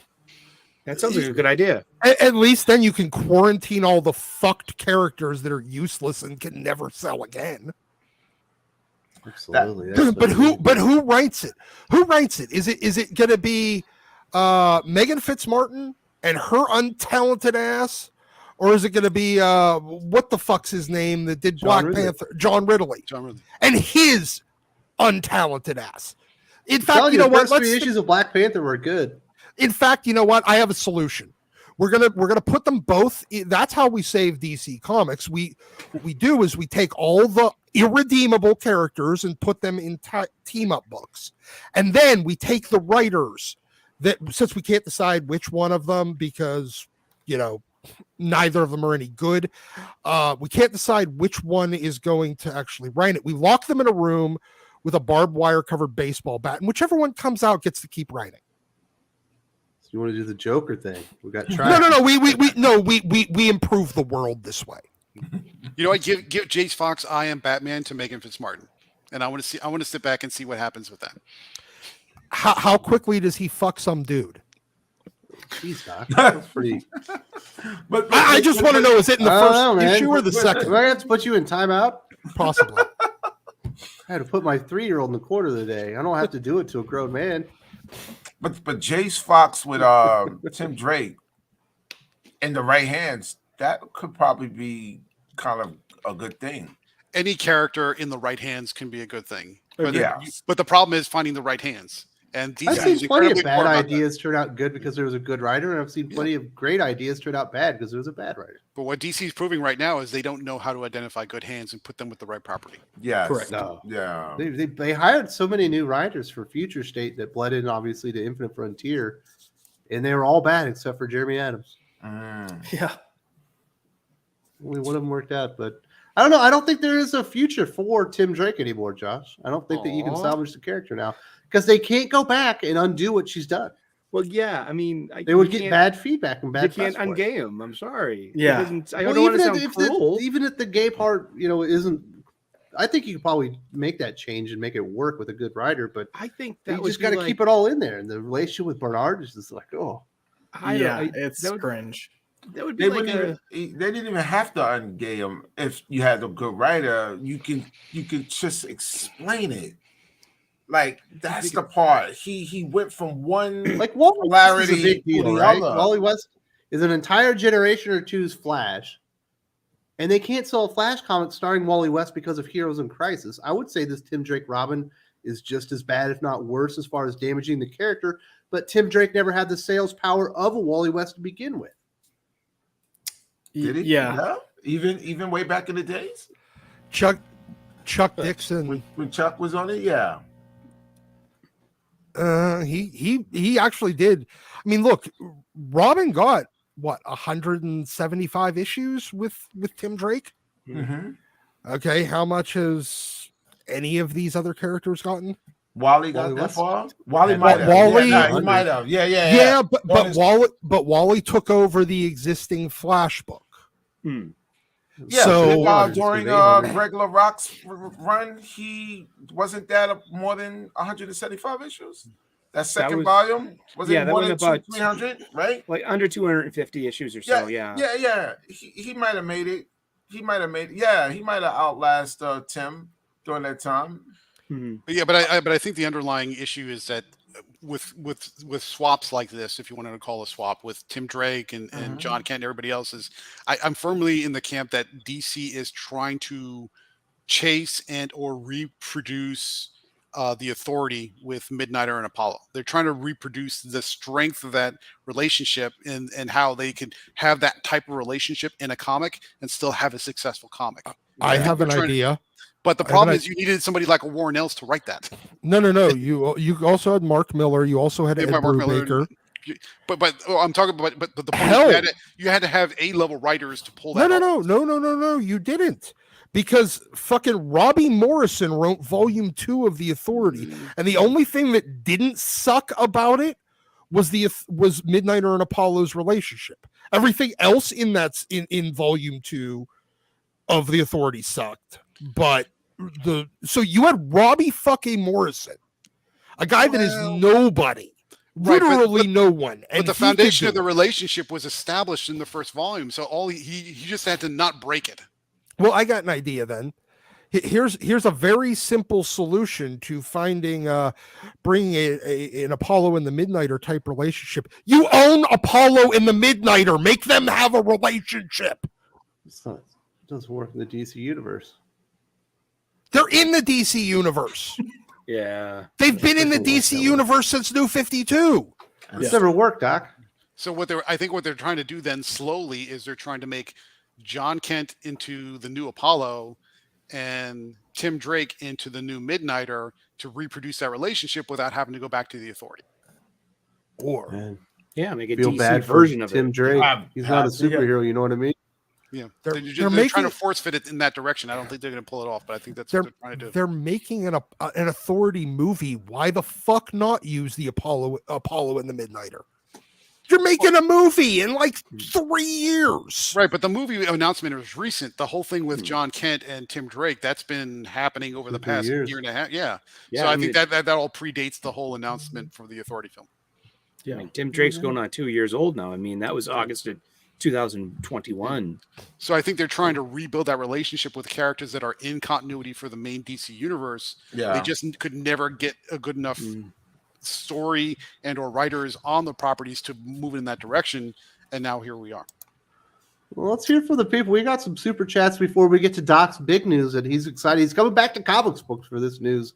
Wade says, should I be worried about Rogue and Gambit #1? So does it look like the X-Bowl is taking aim at their marriage and planning to destroy it?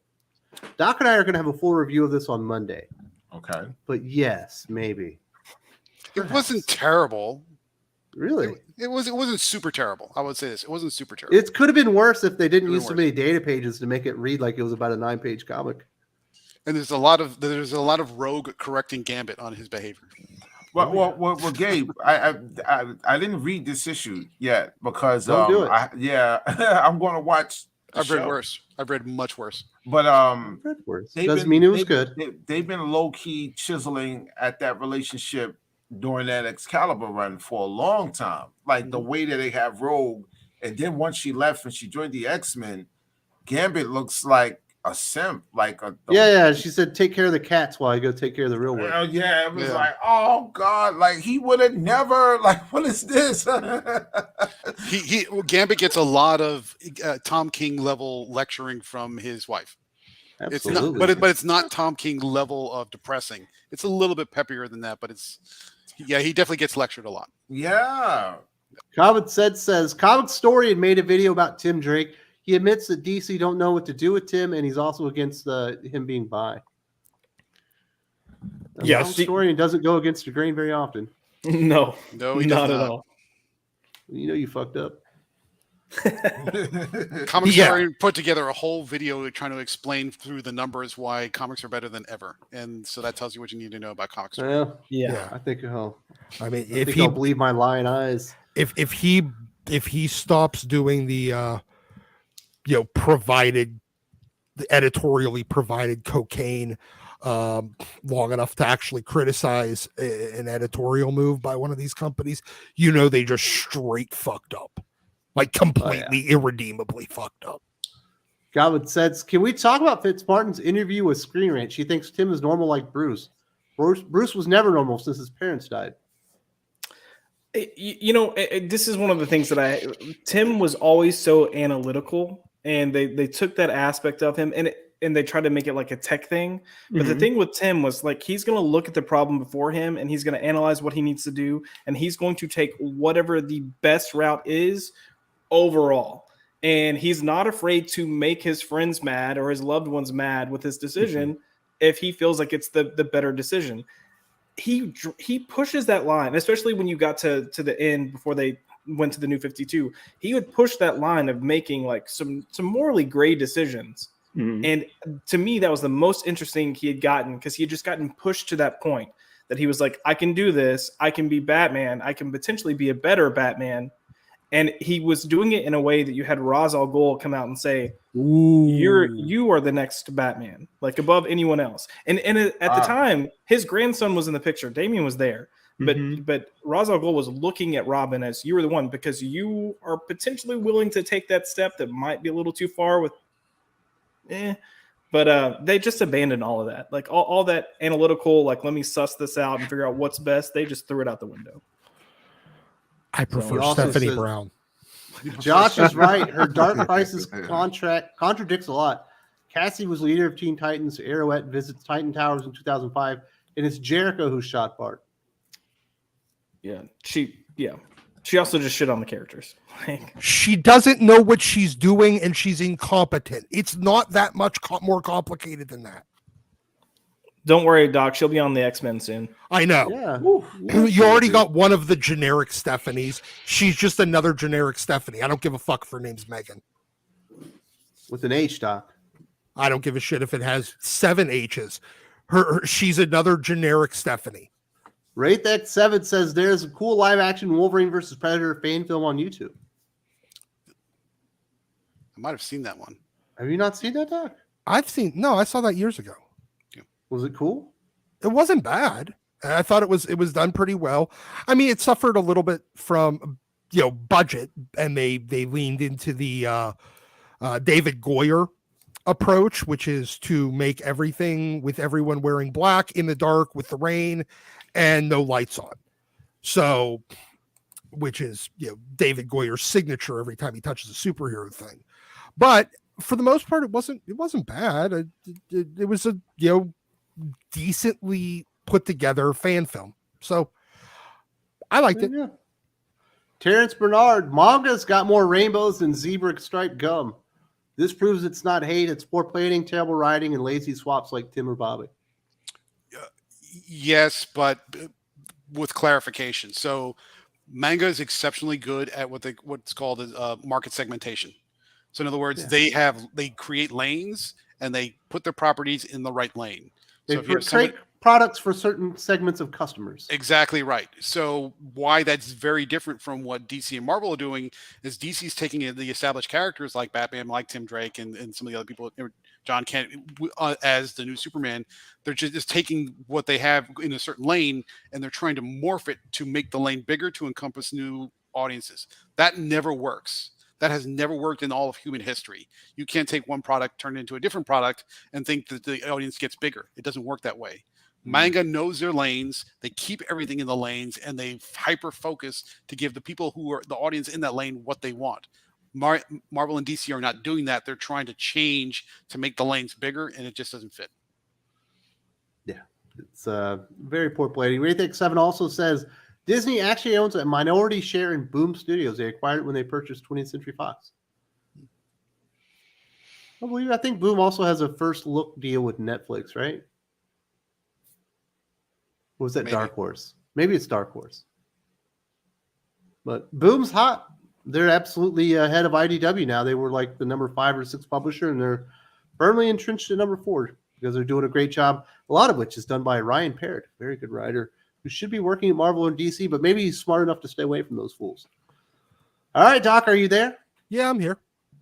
Let's get to our last topic here. Battle Chasers, Joe Mad, is finally actually going to return. You mentioned last week, when am I going to get my issues 10, 11, and 12? I know. In June. Yeah, apparently they finally decided to announce it. Thanks, Joe. Yeah. He's not illustrating it, Doc. I know. You're not even drawing the fucking thing. Although, you know what? The artist, that at least from the preview page of the preview art that they've shown, the artist has a very, very similar style. Kind of reminds me of Roger Cruz to Joe Mad back in the 90s. Yes. When you had a lot of Roger Cruz doing stuff where Joe had previously been, or on fill-in issues, or if they just wanted a similar style. So I'm good with it.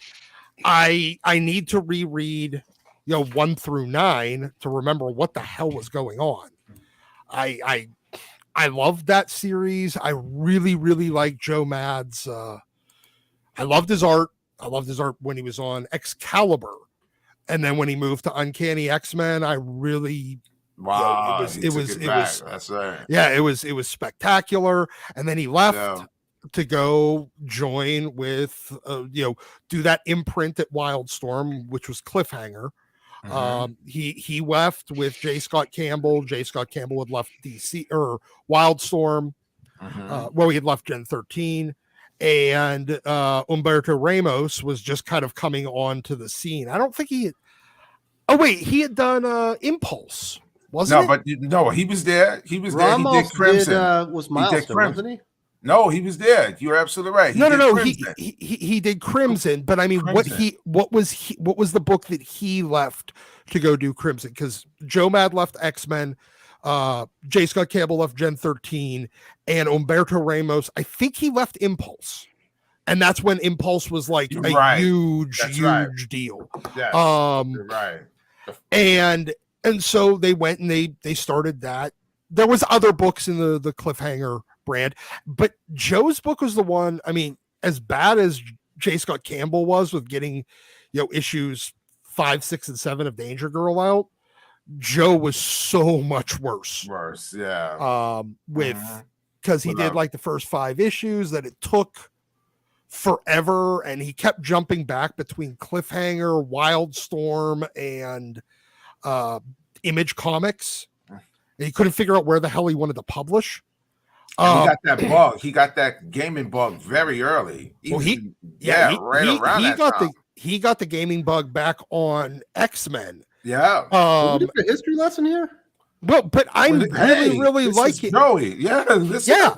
So you got to understand, Joe left to go basically make video games forever. He did Darkstalkers. He did a couple other big games. And he ended up, and honestly, you probably make much, much more as an art director for a AAA studio than you do as a comic book artist, even if you own your own property and even if it's as big as Battle Chasers was. But I'm really looking forward to this. I need to remember what the hell was going on in the story, because it's been 21 years, 22 years, something like that. Yeah, probably even longer. Yeah. So, but no, I'm down. This is something that will actually make me, as much as I wanted to say that like the Batman Joker Deadly Duo would make me buy new comics, I think this is the one thing that will make me buy 3 new comics. Just 3. I will walk into the store, buy these 3, and walk back out, unless I'm digging through long boxes. But yeah, no, this is something I'm down for. This is the news you've been waiting for 2 decades, Doc. Yeah, I was waiting for it for a decade and a half, and then I saw that they did remember he did a crowdfund for the Battle Chasers video game, and shit, that video game. I didn't catch it until afterwards. I bought it after it was out because it came out for Xbox 360. If that tells you how long ago it was. Yeah. The fucking 360 was still the console. I still have my 360. Yeah, same here. But that was, I mean, you're 2 Xboxes ago. Yeah, I think. And one of the stretch goals on it was we'll do the last 3 issues of the comic book. So what? Yeah, and 2 consoles, 2 console generations later, we finally get those 3 issues of the comic book. Yeah. Now we just need to get that Kevin Smith, Daredevil, the Target. Daredevil. Yes. Who cares? 2 more issues on that bad boy. And what we need is the Jeff Loeb, J. Scott Campbell Spider-Man miniseries that we were promised in about 2006. Well, we got the Mark Silvestri Batman. I was about to say, don't forget Frank Miller or Jim Lee, All-Star Batman and Robin. Yeah, number 11 and 12. Yeah. Nobody wants that. I do. I want my Crazy Steve comic again. Mm-hmm. Afterlife with Archie, number 12. I want that. Nope. But seriously, Doc, Josh, how do they mess up Alien versus Predator the movie? How do they mess it up? How do you mess it up? All you have to do is you have a planet where predators hunt aliens. Humans land on the planet, and then they realize there's alien and predators there, and then eventually she saves the one predator. She gets accepted into the tribe, and she becomes the ultimate predator and kills off all the aliens, right? Isn't that the movie? Well, sort of, except for they found us in Antarctica. Because apparently they were here and they had pyramids. I'm talking about the real alien. Oh, no. Yeah. They should have made. Oh, yes, absolutely. The reason why they fuck it up is the same reason why the Godzilla movies from the last few years are incredibly fucking frustrating. For as good as they are, they also get incredibly frustrating because we're there to see the giant monster smash things. And they keep cutting away from that to tell us a story about humans that we don't care about. Or whatever, the guy with no charisma. Yes. I want to see him instead of the big monster destroying the Honolulu. Yeah, we can see the guy from Kick-Ass and the bad Quicksilver. Well, in fairness, the last one, which was Godzilla versus Kong, was that. It was a kaiju throwdown pretty much from start to finish. But unfortunately, some people were criticizing that because they're like, I want to see the human element. I don't want to see these big monsters fighting. Like, no, dummy. Don't listen to those douchebags. No, dummy. Yeah. The big monsters fighting is what we came for. Yes, so don't listen to any of those. The last movie actually delivered on that promise. And I mean, it was kind of goofy fun, but it was fun. All I'm saying is for like $1,000, I would have made him the most killer Predator versus Alien movie ever. And it was a very successful video game. I think came first. Didn't the Alien versus Predator video game come first? Hell, the comic did back in the 80s. So the material was already there. You just had to replicate it. And again, this goes back to that same comment about synergy. Instead of trying to take that idea but do something completely different, take what works and just make it bigger. You guys remember the end of that movie where it looked like the hot chick was going to make out with the predator? Yes. They were making googie eyes at each other? Yeah. Yeah, but almost as bad as Mark Wahlberg like making out with the lady from Planet of the Apes. Yeah. Predator tongue. Yeah. But here's the thing. Once again, Gabe, I love you, dude, but you don't seem to understand. Their ego won't let them. It's a bunch of talentless people in Hollywood. Better than that. Like, I love you, Gabe, but you were tasting shit. I want to give people the benefit of the doubt. I want to give people the benefit of the doubt. Don't give people in Hollywood and their egos the benefit of the doubt. Assume that they're going to serve their ego first and be pleasantly surprised when they don't. I just assume everybody in Hollywood is as nice as Josh. Speaking of Hollywood, we do have some. That's why Josh left. We got some super chats. One of them is from a screenwriter. Award-winning screenwriter, that Frank Zanka, off topic. But I love how in Immoral X-Men, Emma Frost not only grew her arm back, but she had her glove as well. Which editor didn't catch that? And I want to say, Frank Zanka is not someone that only serves his own ego. The man is absolutely altruistic. Did you read Immoral X-Men, Gabe? I haven't read anything since the Sinister other than Sinister. It's been a while, but I also put that in the same camp as during the Axe event. How can they regenerate Steve Rogers with his shield in the pod? Yeah, he just pops out of the pod with his shield. So last time I checked, it's not part of his DNA. So, look, I get your point. I agree with your point. That's the kind of thing that editors are supposed to catch.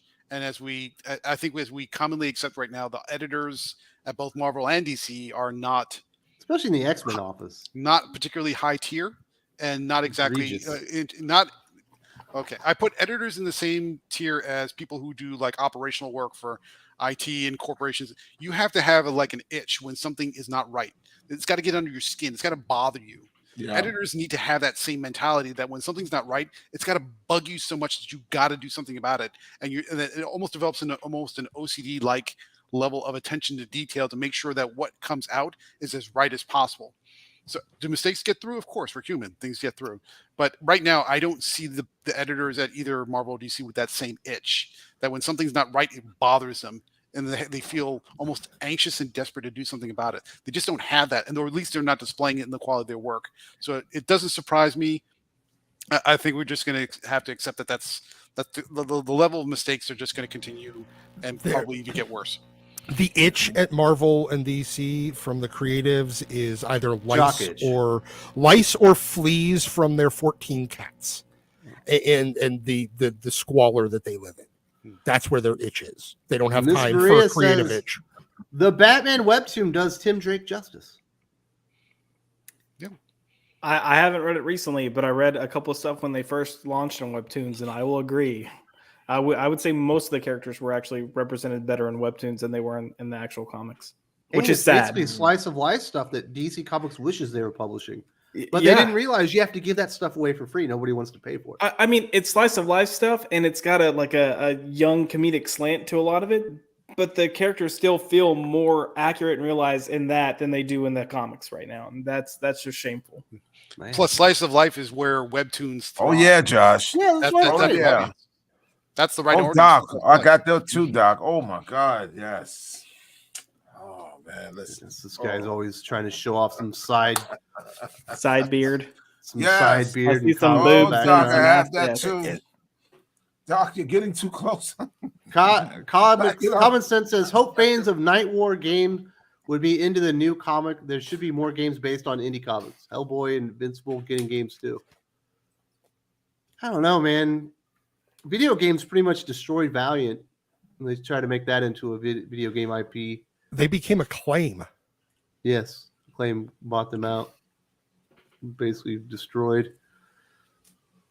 I don't know. I mean, if you're looking for companies that do a decent job with video game adaptations, it would be Source Point does some things there, and that they're pretty good. Titan is one that does. They do like New Dawn Horizon. They do some of the Life is Strange video games. I can't. That's not my cup of tea, but they try to be pretty faithful. So there are publishers that try to do faithful adaptations, but you kind of have to dig, and they're pretty much like offbeat type stuff. And video games. You need to do mind management as a video game. Oof. Okay. They would blow your mind. Tabletop is getting really popular. So I see companies trying to attack the tabletop games rather than the video games. So we brought something up that pisses me off, Gabe. Thank you very much. Now I'm going to have to go on a little rant here. That's why I'm here. I love tabletop gaming. Pandemic's my favorite one. I like the Game of Thrones game. I'll play Monopoly. Nobody here in the Philippines wants to play games with me. Not even my wife. That's what children are for. Dude, that sucks. My oldest is 7 years old. He doesn't get the rules and intricacies of the game. He wants me to let him win. I don't want anyone to beat me. Not even my children. Probably that's why they don't want to play with you, Wes. They haven't even found out I'm competitive yet. They just say no. Yeah. You might be saying something to them, Wes, and they're probably catching on very quick. This is not the guy to play. Gabe seems like a tabletop gamer. Maybe Eric is a cartoon guy. He hasn't grown up. Yeah. Wes, you look very highly competitive when you just mute everything. Very agitated too. You can be a competitive person, Wes. You look like that type. No one can beat you, right? I just want to play some fucking games, man, on a Friday night. Get a little gaming crew together. Yeah. I mean, if you're looking like the sort of hobbyist entertainment, tabletop gaming in particular, like card games and the tabletop games, are definitely overshadowing comics by a lot. If you're talking about where people are spending their money for entertainment as a side hobby, ICV2 as an example. I mean, one of the few, and I mean very few, reputable news sites out there. If you get the newsletters and look at the big news of the day, it's Magic the Gathering, tabletop. All the Dungeons and Dragons controversy aside, it's all game stuff. Very much less comic related stuff. It's all about tabletop and card gaming. Man, I want somebody to play some of that Star Wars stuff where you get the cards and you put the pilots and you get different tokens and you have little space battles. And that's the kind of stuff that's also keeping the comic shops afloat in some cases. Yeah, because they can't rely on new comics anymore. Yep. Common Sense also says, which indie comic should be games like Renato Jones? I don't know Renato Jones. I got no idea what This dude is always—he's always keeping me on my toes, man. Isn't that an image book? That's an image book, right? Like the guy with the gun and the mask. I remember about a year or two back, there was video for a Jawbreakers video game that somebody was making for Zach. I remember seeing some limited gameplay action, but it was kind of a Injustice meets Grand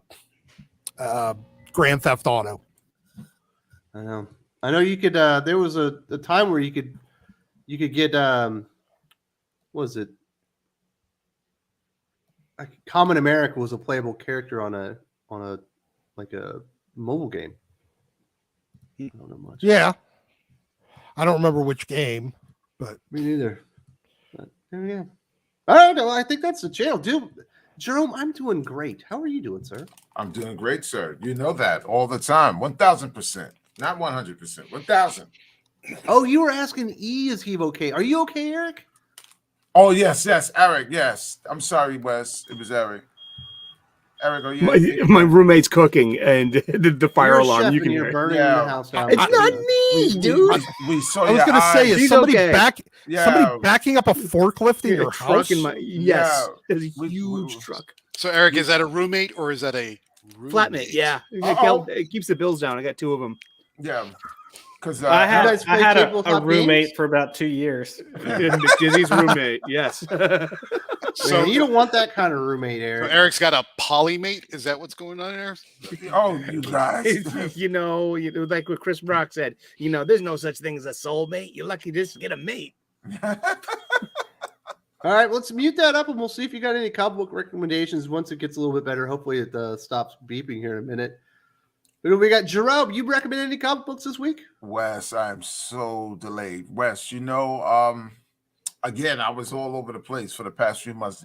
You know what book I read last? And it was bad. Iron Fist 5. It's like, yeah, Alyssa Wong. It tends to happen. So you never listen to me. I give you all these warnings, and you're like, Wes was probably wrong on this one. No. Remember, I was telling you, like, I watched the show and I watched the books that are being reviewed, and I'll be like, all right, it's boring at school today. Let me buy 2-3 books. Like a train wreck. I saw it and I was like, I got burned. But no, I'm terrible. This month I've been really, really bad. I haven't been buying any books, so I'm gonna have to pass this one. Yeah. Dude, can you believe it? I had this shirt on a few months ago, and somebody thought this was my cream corn shirt. Nah, it's my Randy Savage cream of the crop shirt. I knew that off the gate. I just had one of the greatest promos of all time. I just had to see the head, and I knew that. I saw the head in the start, and I knew what time it was. My wrestling antennas went up. I was like, dig it! Like, hold on. It was like, I like your cream corn shirt. It was like, I will slap a motherfucker for disrespecting me like that. Cream corn shirt. Cream corn. Yes. How do you not? I'm some kind of dandy or something. I like cream corn. I like cream corn too, but I don't wear shirts. Get out of here with that, Gabe. You wearing a cream corn shirt? No, I am not wearing a cream corn shirt. Exactly. No, I don't even. Do they have shirts? Cream corn shirts? You can get a shirt. They got shirts for everything. It's got to be on Amazon. Hey, by the way, I got my Caucasian shirt. Did you? Yes, I did. Good one, isn't it? And I love it. I love that shirt. I was so close to buying it, but I got a Quark shirt instead. But that's like one of my all-time favorites. It is. It's right up there. Yeah, definitely wear that one out. So, Gabe, you got a lot of stuff going on at Comical Opinions. You're working for Weird Science. You got a day job. Did you read any comic books worth recommending besides Rogan Gambit #1?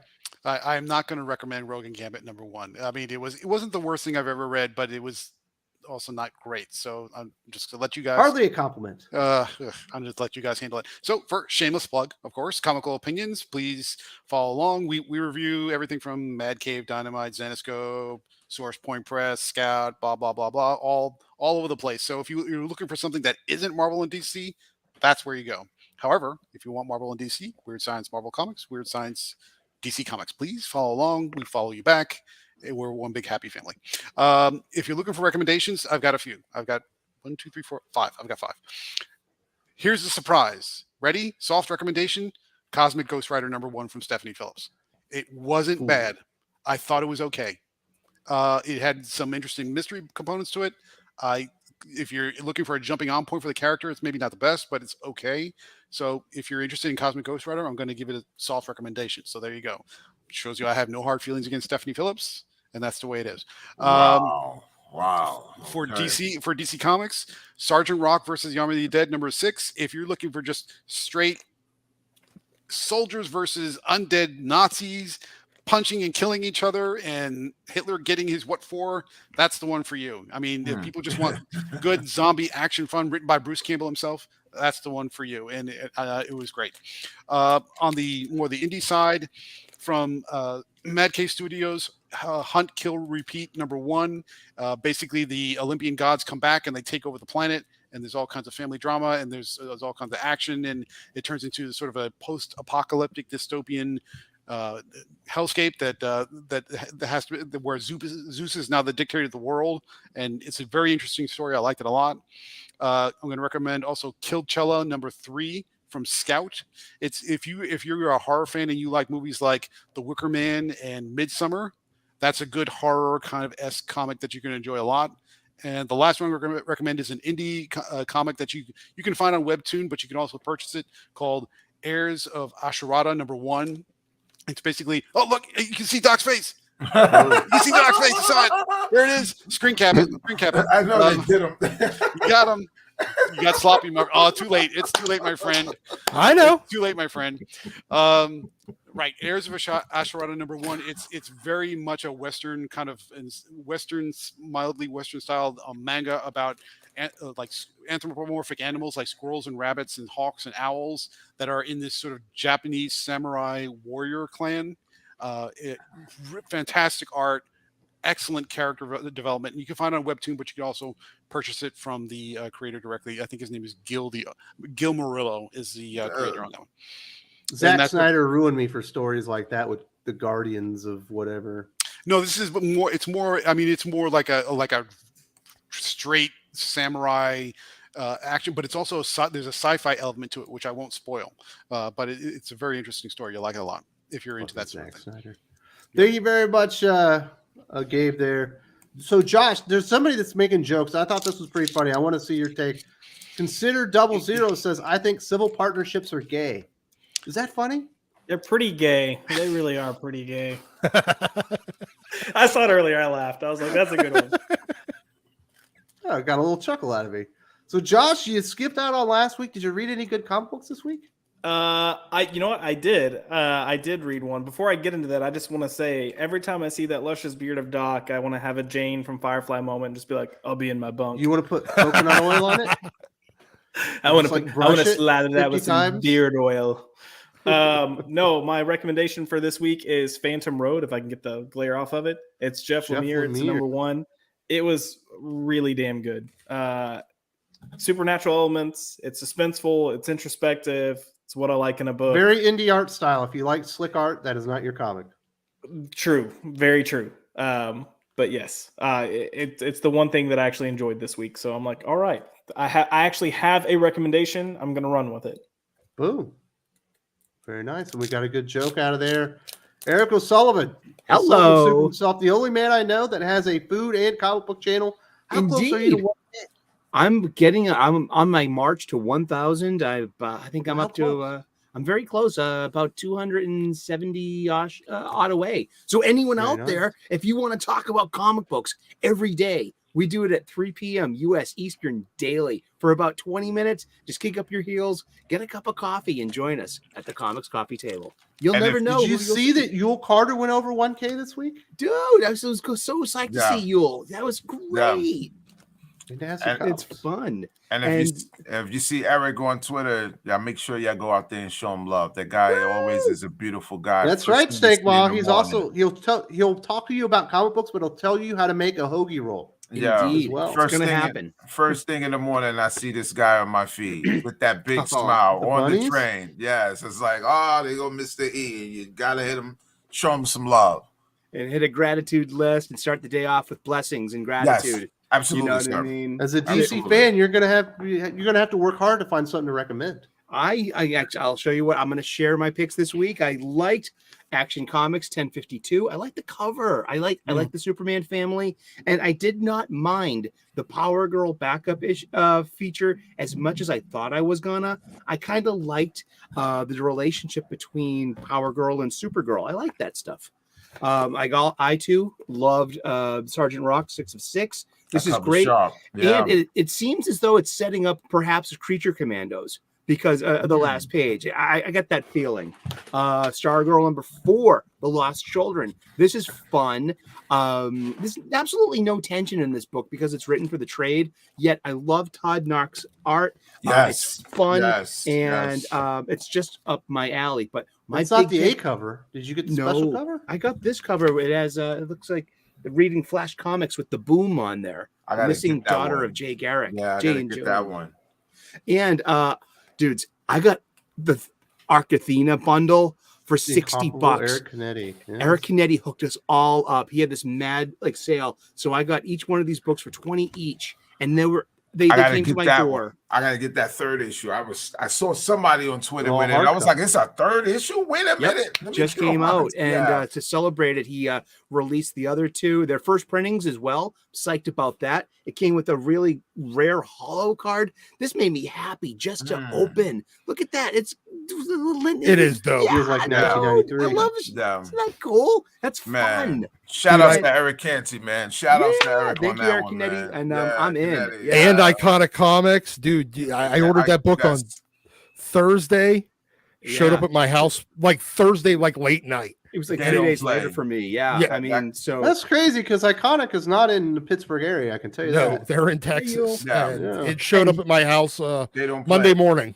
They don't play. Their delivery game is impeccable. Yeah. Good morning, Yule. Good to see you. He's in the chat. Frank Zaka says, as a board game designer, I love games with most of my group move. I play games with solo mode. There are some good stuff that you can do solo. Interesting. Who wants to play the game of life solo, though? It's like that's a loaded have question. Kids and compete. Man. What good games are there solo? What's the good game solo, Zach or Josh? Solitaire. Star Wars. And you play the Solitaire song in the background as you cry and Tetris. Play it on mute. Tetris is great. Yes, that's the mind. Tetris is so classic. Remember they were going to make a Tetris movie? Really? It never made any sense. I was like, how do you make that into a movie? They tried to do Battleship. I'm just waiting for everything to end up under a pop-o-matic bubble. And somebody presses on it and people go flipping around in the air and giant dice crush people. That's how Battleship was so weird because it was more of a Transformers movie. It was. Yeah. It was with the Decepticons invading Earth, but there's no Autobots to stop them. Yeah. It was a terrible movie. Oh, but you got to see Rihanna running around in. Well, actually, she was just wearing a military. She was in that movie? Wasn't she wearing a flight suit or something? Yeah, she was wearing she was wearing a flight suit. She was in the Navy. Get out of here. Navy. Those were mechanic overalls. That's what the Navy guys wear. The Navy has pilots. Thank you very much. She was not a pilot. She was enlisted. Hey, she looked hot in that little pill cap that she was wearing. She looked fucking hot. Did you just give me a T. Franklin sigh? I'm just still stuck on the fact that it was bad enough. But there's so many people who know what that movie is. Day, and Wes is over here like, who wants to play live solo? Thanks for calling out the single people, Wes. I'm sorry, I don't want your life. Music. I want my great life with all this stuff around me. I'm just joking. Oh my goodness. I had a joke I was going to tell about Doc. I'm going to have to do it another time because I started to tell Doc to be careful. He's standing up to show these comics. He might show the wrong beard. I know, right? Did you miss it? I don't wear pants. Did you miss last week? I wasn't expecting the braid. That's all I'm saying. Did you hear the reveal he had last week about Hunger Games? No, I need to watch last week's show. He read every novel in one sitting on the beach. Wow. I ran out of other shit to read. Mrs. Doc went to Halloween as the what is it? The Everdeen sisters. What? I'm just hoping goddamn Doc was Katniss, not the other one. Yes, I was a 9-year-old girl for Halloween. At least you gotta be the hero, Doc. You can be anyone you want to be. Did you like Hunger Games, Josh? I didn't read the books. I thought the films were okay. Yeah. It was, to me, it's just predictable, YA stuff. Yeah. Nothing against me. What's better, Maze Runner or Hunger Games? Ooh. Broccoli. I like Maze Runner Broccoli. because it Fuck never you. finished. Did they finish the Maze Runners? I don't think they finished so. them. I thought That's they did. better. I don't know. I don't know I how think many the guy books there broke are. his leg filming. Yeah, but say, didn't he stuff. break his leg and then they didn't finish it? And yeah. It is. I don't know. I think there is a solo mode for Pandemic, but you can't play Game of Thrones solo, can you? Why does the solo games? I think are mostly mystery games, like stuff where you have to guess the outcome. Well, I like those games too, but once you play them once, you know the mystery. You have to buy like an add-on to it. It gets very expensive. I think Doc wants us to see Book of Doom number 1. I don't know why this keeps coming on. Yes. Fuck you, camera. Stay off. Is that the one written by Cantwell? Read that. No, fuck that. That's the one written by right? Brubaker. Brubaker. Yeah. All right, Doc. Let's finish this off before you show people your face some more.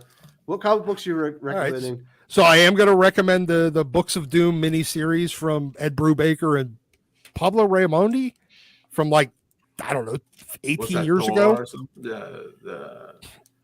No, it's a Doom miniseries. Yeah. And then, since we were talking about cliffhanger stuff earlier, yeah, Ramos's other book after he finished, he managed to do 30 some issues of Crimson in the time that it took Joe Mad to do 9 issues of 6 issues of Battle Chasers, and that it took 4 issues of J. Scott Campbell's Danger Girl.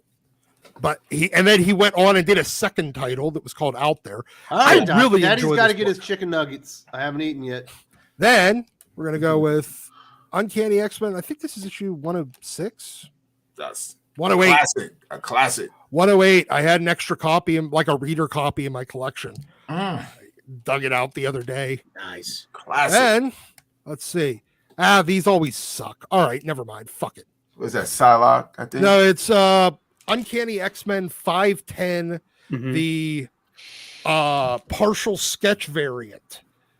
Obscenely hard to find. They were giveaways at SDCC and Heroes Con, and I believe I can't remember. I think the SDCC ones, the truck crashed and all the copies were damaged. So there's only a couple hundred of them total. Yeah. All right. Sounds good. Thanks for the recommendations. I hope everyone had a fun Saturday. I did. We'll be here next weekend for the Comics Aficionados. I think Fatal J will finally make it. Uh-oh. Trying to get What's up, Fatal? Bad take just enforcer to come back here. We thought it was good having Jerome back. We had Sully back. Blessings to you all. Blessings Gabe to was in the all the house. friends. Yes. Do it next week. Later, y'all.